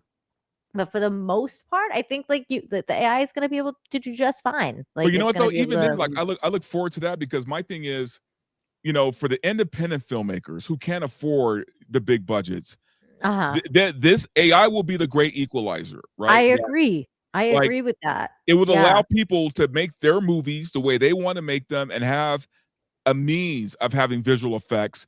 I agree. Without And yeah. honestly, at this point, I'm kind of like, let it happen, especially when I see, like, for example, the abomination that's coming out that's called Star Trek, Starfleet Academy. Oh, it's already out. Yeah, like that shit, like the shit that I've been seeing from it, I'm like, please, like give these independent studios and give these like nerds and these fans like some shit AI to work with. Let them take Star Trek to a place where the fans want to see it in. You know what I mean? Like this. This there's is garbage. already Like, what is better this? AI Star Trek stuff already. Yeah, that's what I'm saying. Like it's just so crazy how bad like the mainstream stuff has gotten, to a point where I'm like, I'm kind of rooting for the AI at this point. I'm like, could you please do better, because we failed. We've completely failed. Okay, then let's finish up Terminator this comes clip. through and guns everybody down, and Nina's like, no, I didn't mean it like that. Like, don't kill everybody. I know it's gonna happen, John. You know how long I've been against this bullshit. Just like Spencer Tracy and Katharine Hepburn used to be like driving their car and there's Yeah. a wind blowing a painting behind them and it looked goofy. And now, in computer generated, people Yeah. use a lot of computer generated stuff. And some of it is going to replace just that. Like instead of 500 guys in Singapore, making $2 an hour to render all the graphics for a superhero movie, there's going to be able to do that a lot easier. There's already laws around and guild guidelines around like how many union extras you have to use. But also, there weren't a million orcs in Middle Earth. You know what I mean? There aren't Invictus. There weren't all those people in the stadium. Like that's something we've been doing. It kind of feels to me like the thing we were talking about earlier, where there's a lot more fear because we have the sense this existential dread. It's going to wipe everything out. Right. But that actually runs counter, in my view, to what history seems to show, which is adoption is slow, it's incremental. I think a lot of that rhetoric comes from people who are trying to justify valuations around companies where they go, we're going to change everything. In 2 years, there's going to be no more work. Well, the reason they're saying that is because they need to ascribe a valuation for investment that can warrant the capex spend they're going to make on these data centers with the argument that like, oh, as soon as we do the next model, it's going to scale up, it can be 3 times as good. Except that actually ChatGPT 5 about 25% better than ChatGPT 4 and costs about 4 times as much in the way of electricity and data. So those nice. See, that's the key thing right there. It's going to cost 4 times as much. Yeah, that's crazy. That's a lot. The line went up very steeply, and it's now sort of leveling off. I think it's because, and yes, it'll get better, but it's going to be really expensive to get better. And a lot of people were like, fuck this, we want ChatGPT 4, because it turned out like the vast majority of people who use AI are using it to as companion bots to chat with at night. And so there's no work, there's no productivity, there's no value to it. I would argue there's also not a lot of social value to getting people to focus on an AI friend who's, telling you that you're great and listening to everything you say and being sycophantic. But that's sort of a side issue. I think for this particular purpose, the way I see the technology and what it's good at and what it's not, it's going to be good at filling in all the places that are expensive and burdensome and then make it harder to do it. And it's always going to rely fundamentally on the human artistic aspects of it. Well, I think the more. Yeah. Yeah. So I do agree with that. Fascinating. It's fascinating because I saw this other thing earlier today actually, and it was kind of crazy because we were my husband and I were really literally talking about this last night. But I saw this this post that says Pirates of the Caribbean director Gore Verbinski says that some CGI in the movies now is worse because of the over reliance on Unreal Engine. And people started thinking that maybe movies can also use Unreal for finished visual effects.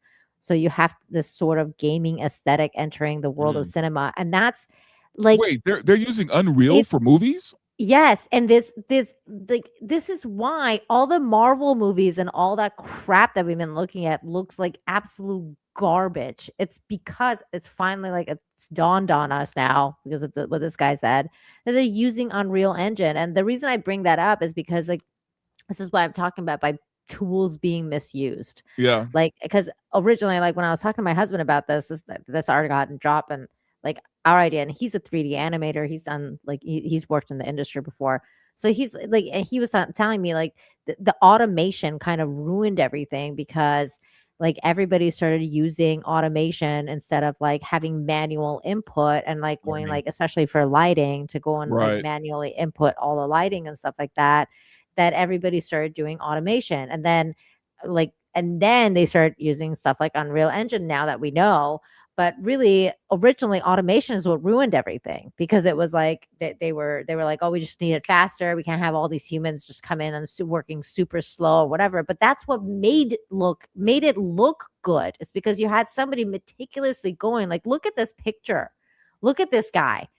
Somebody went in and meticulously literally took all the different things, micromanaging certain things instead of having it be all automated. Here's this automated thing and just a paintbrush automated, and that's call it a day. But so also that's what's suffering. Unreal, the work is suffering, and you can tell. No, I was gonna say Unreal wasn't meant for this. It wasn't meant for it wasn't. movies. It was not. It was not. And now they're using this, they're misusing tools, they're misusing everything. And now here we are, because now it looks like garbage. This is why when you remember when I was telling you Verbal, I'm what happened in Stranger Things season 5? It looks like shit. It looked bad. Certain parts of it looked really bad. They're using And you're Unreal right, and it's Engine. probably because of what they did with. They're probably using Unreal Engine. They're using Unreal Engine. That's how, like, I figured I like freaking like it was like fell into place for me. I was like, this is why everything looks like fucking crap, and it looks the same. It all looks the same across the board. Same kind of coloring, same kind of like dead, like it just like it has that dead, soulless feeling. It's all the same. It's because of Unreal Engine. Like So there you go. really Mystery horrible solved. detail. Yeah. Yeah. Like mystery solved. Unreal works perfect for games. Like it's fine for gaming, man. But outside of that, it should never be used for movies. No. And if anything, like automation shouldn't even be used for movies, let alone that's why you have people like James Cameron be so adamant about Avatar and using like next gen like next gen stuff to make it as realistic as possible. And that's why even though that movie sucks in terms of like story and stuff, I still admire him immensely because I think what he creates in that art form is actually art. Like he does have thousands of people meticulously fucking going in and like looking at the blue and like the way the light's coming off the planet, blah. He does have those people, and that's why I think that there should be immense respect for someone like James Cameron for doing what he's doing, and he's just like sticking to it too. He's like, I'm not stopping. But also, I just want to I think there like Ben said, there is this irrational fear of AI, right? As far as taking jobs in the industry. Yeah, I get it, but not really. It's not. We're so far from that, man. Like that whole Tilly Norwood thing, that's a gimmick. Like that's a gimmick. That's not. I have a video about that on my channel, you guys. Nina begs to differ. I mean, what about 30 years from now? What about 50 years? Will right now. Will somebody? Will kids growing up will they actually listen to AI artists? Will they prefer AI music if that actually became popular enough for AI movies? I think they would. I don't know. I mean, it's already gaining some ground, man. But the thing is I feel like that's so far away to be to the point where it would be that good, right? You know what I mean? Like, I don't think we're not going to get a fully AI movie ever, right? We're not going to get a 2-hour, really good AI film. There'll be some human hand involved in that process if it's going to be good, I think. But you know what? I also think by that time, though, the way we consume entertainment is going to be very different. Right. Because here's the thing: if you could make your own thing on your computer, right? Mm-hmm. Why are you going to the movies then? Right? If I could write the Star Wars story I've always wanted. Oh my gosh, this is right, and make it on my computer. Why would I go to the movie theater? Yeah. Why would anyone do that? It's because we're too lazy. We don't want to make our own. Yeah, we just I think that maybe if people I'm talking about just pure AI. Like if it gets to that point where we could just do it all on a computer, I think we would it or whatever. Yeah, just prompt. If it becomes easy enough, I guess. I think there comes the threshold of this is work, and a lot of people sure probably I don't want to say a lot, but there's a good amount of people that are just I got off. There's some that are going to be like, there's going to be that group of people that's like, I don't want to do this. Oh no, I'm not saying everybody's going to do that, right? But I can see somebody like Star Wars Theory. Oh yeah, taking full advantage of that and making Star Wars stuff. And right. Definitely, sure. He's already done that. It would be much more affordable for him to do. His stuff is great. It really is. And he funds everything himself, which is crazy.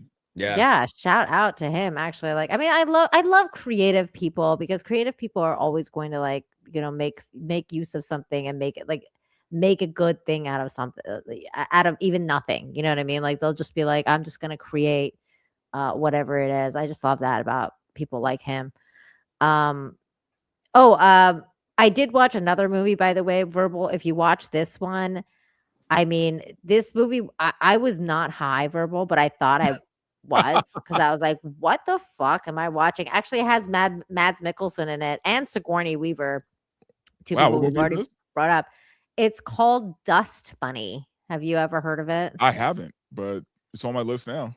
It's wild. I was like, this movie's like a fucking acid trip. So I'll watch anything with Mads Mikkelsen, man. So It was great. I mean, like it was like okay. I shouldn't say it was great. It was great until it wasn't because I wasn't really feeling the ending of it. But it was like it was really, really, really trippy though. Like I was like, what the fuck is this movie? What's it It's called tripping again? me out. Dust Dust Bunny. Bunnies. Okay. Yeah. So yeah, chat. If you guys want to check that out, that's it's an interesting movie. Let's just say that it's very, very interesting. Okay, that's it for me, you guys. I'm tired. I'm gonna call it. Thank you, John, for coming to hang out with me. I won't be back next week, so I'll see you probably next month again. And then next Wednesday, I don't think there's gonna be a show, guys, because I'm taking off the week to hang out with my mom. My next Wednesday is actually my birthday. It'll be my birthday on Wednesday. But yeah, I don't know. Maybe I'll do like a stream in the morning or something, like a birthday stream. But I don't know if I will, like, because my mom's here, so I'm gonna be hanging out with her. She comes every year now. You're an Aquarius too, huh? Yes, I am. Age of Aquarius. Aquarius, age of Aquarius. Same boat. Are you really? Yeah, my birthday is February 16th. Yay! That's why we get along so know, right? well. Because you're an Aquarius. I love that. Oh my god. Yes, mom is so important. Shout out to my mom who's probably watching right now. I didn't mean to do Heil Hitler. Cancel.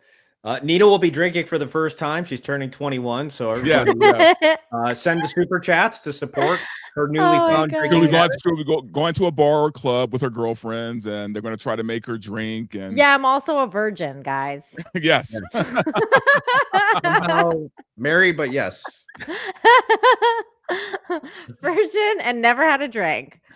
Oh my god, that's crazy. My never birthday told a is lie either. Never. No Never. one's What's a lie? What's a lie? My birthday is January 16th, says Mars Monkey Man. So happy birthday. Happy birthday to you. Happy birthday. Happy birthday. Well, your birthday just passed, actually. So happy belated birthday to you. I'm like, what date is it? It's the 21st. Okay. You guys are great. Verbal, tell everyone what you got going on next. And where people can find you. Yeah, guys. I will be streaming Friday. Wait, today's Wednesday, right? Yeah, Friday. Yeah. Friday morning. You'll see the announcement. Follow me on X, YouTube, and Rumble. You can always find me there, and I'll have an up-to-date post on when my show's going to be. But you can always catch me on Saturday nights as well on Flashcast with Flash and the guys and talking about nonsense and crazy shit. Yes, definitely check him out. And John, tell people what you got going on next. I'm just trying to stay alive on YouTube, so see how that goes. But subscribe. Which channel is it this time? John Talks 2? John Talks 2. If it doesn't work out, I just might go back to showing my mug on camera again. So, and doing commentary and just not having to deal with this. We'll see. I don't know. We'll see. That's a bummer, man. I'm sorry. No, I don't. I'm past. Like, it's just part. It's at this point, it's just part of the gig. So right, it's part of the course. Yeah. But anyways, yeah, subscribe to my channels because maybe, just maybe, I might be putting stuff on there or not. Yeah, we'll dude. All the links are there in the description. I have all of his channel links in there. So go and check him out. And Verbals too. Verbals there too. So yeah, subscribe, you guys. And then as for me, you guys can catch me on Friday on here at 2 p.m. Eastern, where we're talking about good things, good news, and just good humans. Trying to balance out this show, but reminding you that there's still good things going on in the world. So come join me on Friday at 2 p.m. Eastern. And appreciate all of you guys watching tonight on YouTube, Rumble, and X. And if you sent a Rumble rant, thank you. Russell Hall sent in a bunch, so thank you so much. And any support you guys give to the channel is always appreciated. So I will see you guys next time. Oh, and we are rating Anna, that Star Wars girl who is live right now talking about Star Wars. I was supposed to go on there, but I'm like so tired right now, so I may go on there for like a little bit. And then bounce because I'm so tired. Wait, Anna, that Star Wars girl's talking about Star Wars? Yes. she's Crazy, talking- huh? I know. She's talking about like all the news about Star Wars because there was news. There was actual Star Wars news. We should have talked about that. Kathleen Kennedy getting fired. But Oh, yeah. anyways, if you go to her stream, you'll scratch that itch or itch that scratch or whatever. That is. I mean, Kathleen Kennedy getting fired is kind of like news, but it's also not news because like she's not really been around forever. Like, so it's like nobody cares. rumors Like firing- Dave Filoni had already like the rumors of her getting fired were forever, and Dave Filoni's already like kind of project lead on so many things. So it's like none of this is really new. Like, especially Yeah, if it you've been doesn't feel. It following doesn't the feel like story. anything. It's like, okay. And it's like, it's also like, we're all still doing Disney things. Okay, whatever. Who gives a fuck? I haven't watched Star Wars forever. Yeah, go to Anna's channel, which actually we're gonna be directed to. So tell her I say Nina Raid, and then I'll be there as soon as I can. So thank you guys, everybody. Another amazing Infinite Talk. We'll see you guys next time. Bye. Take care. See you.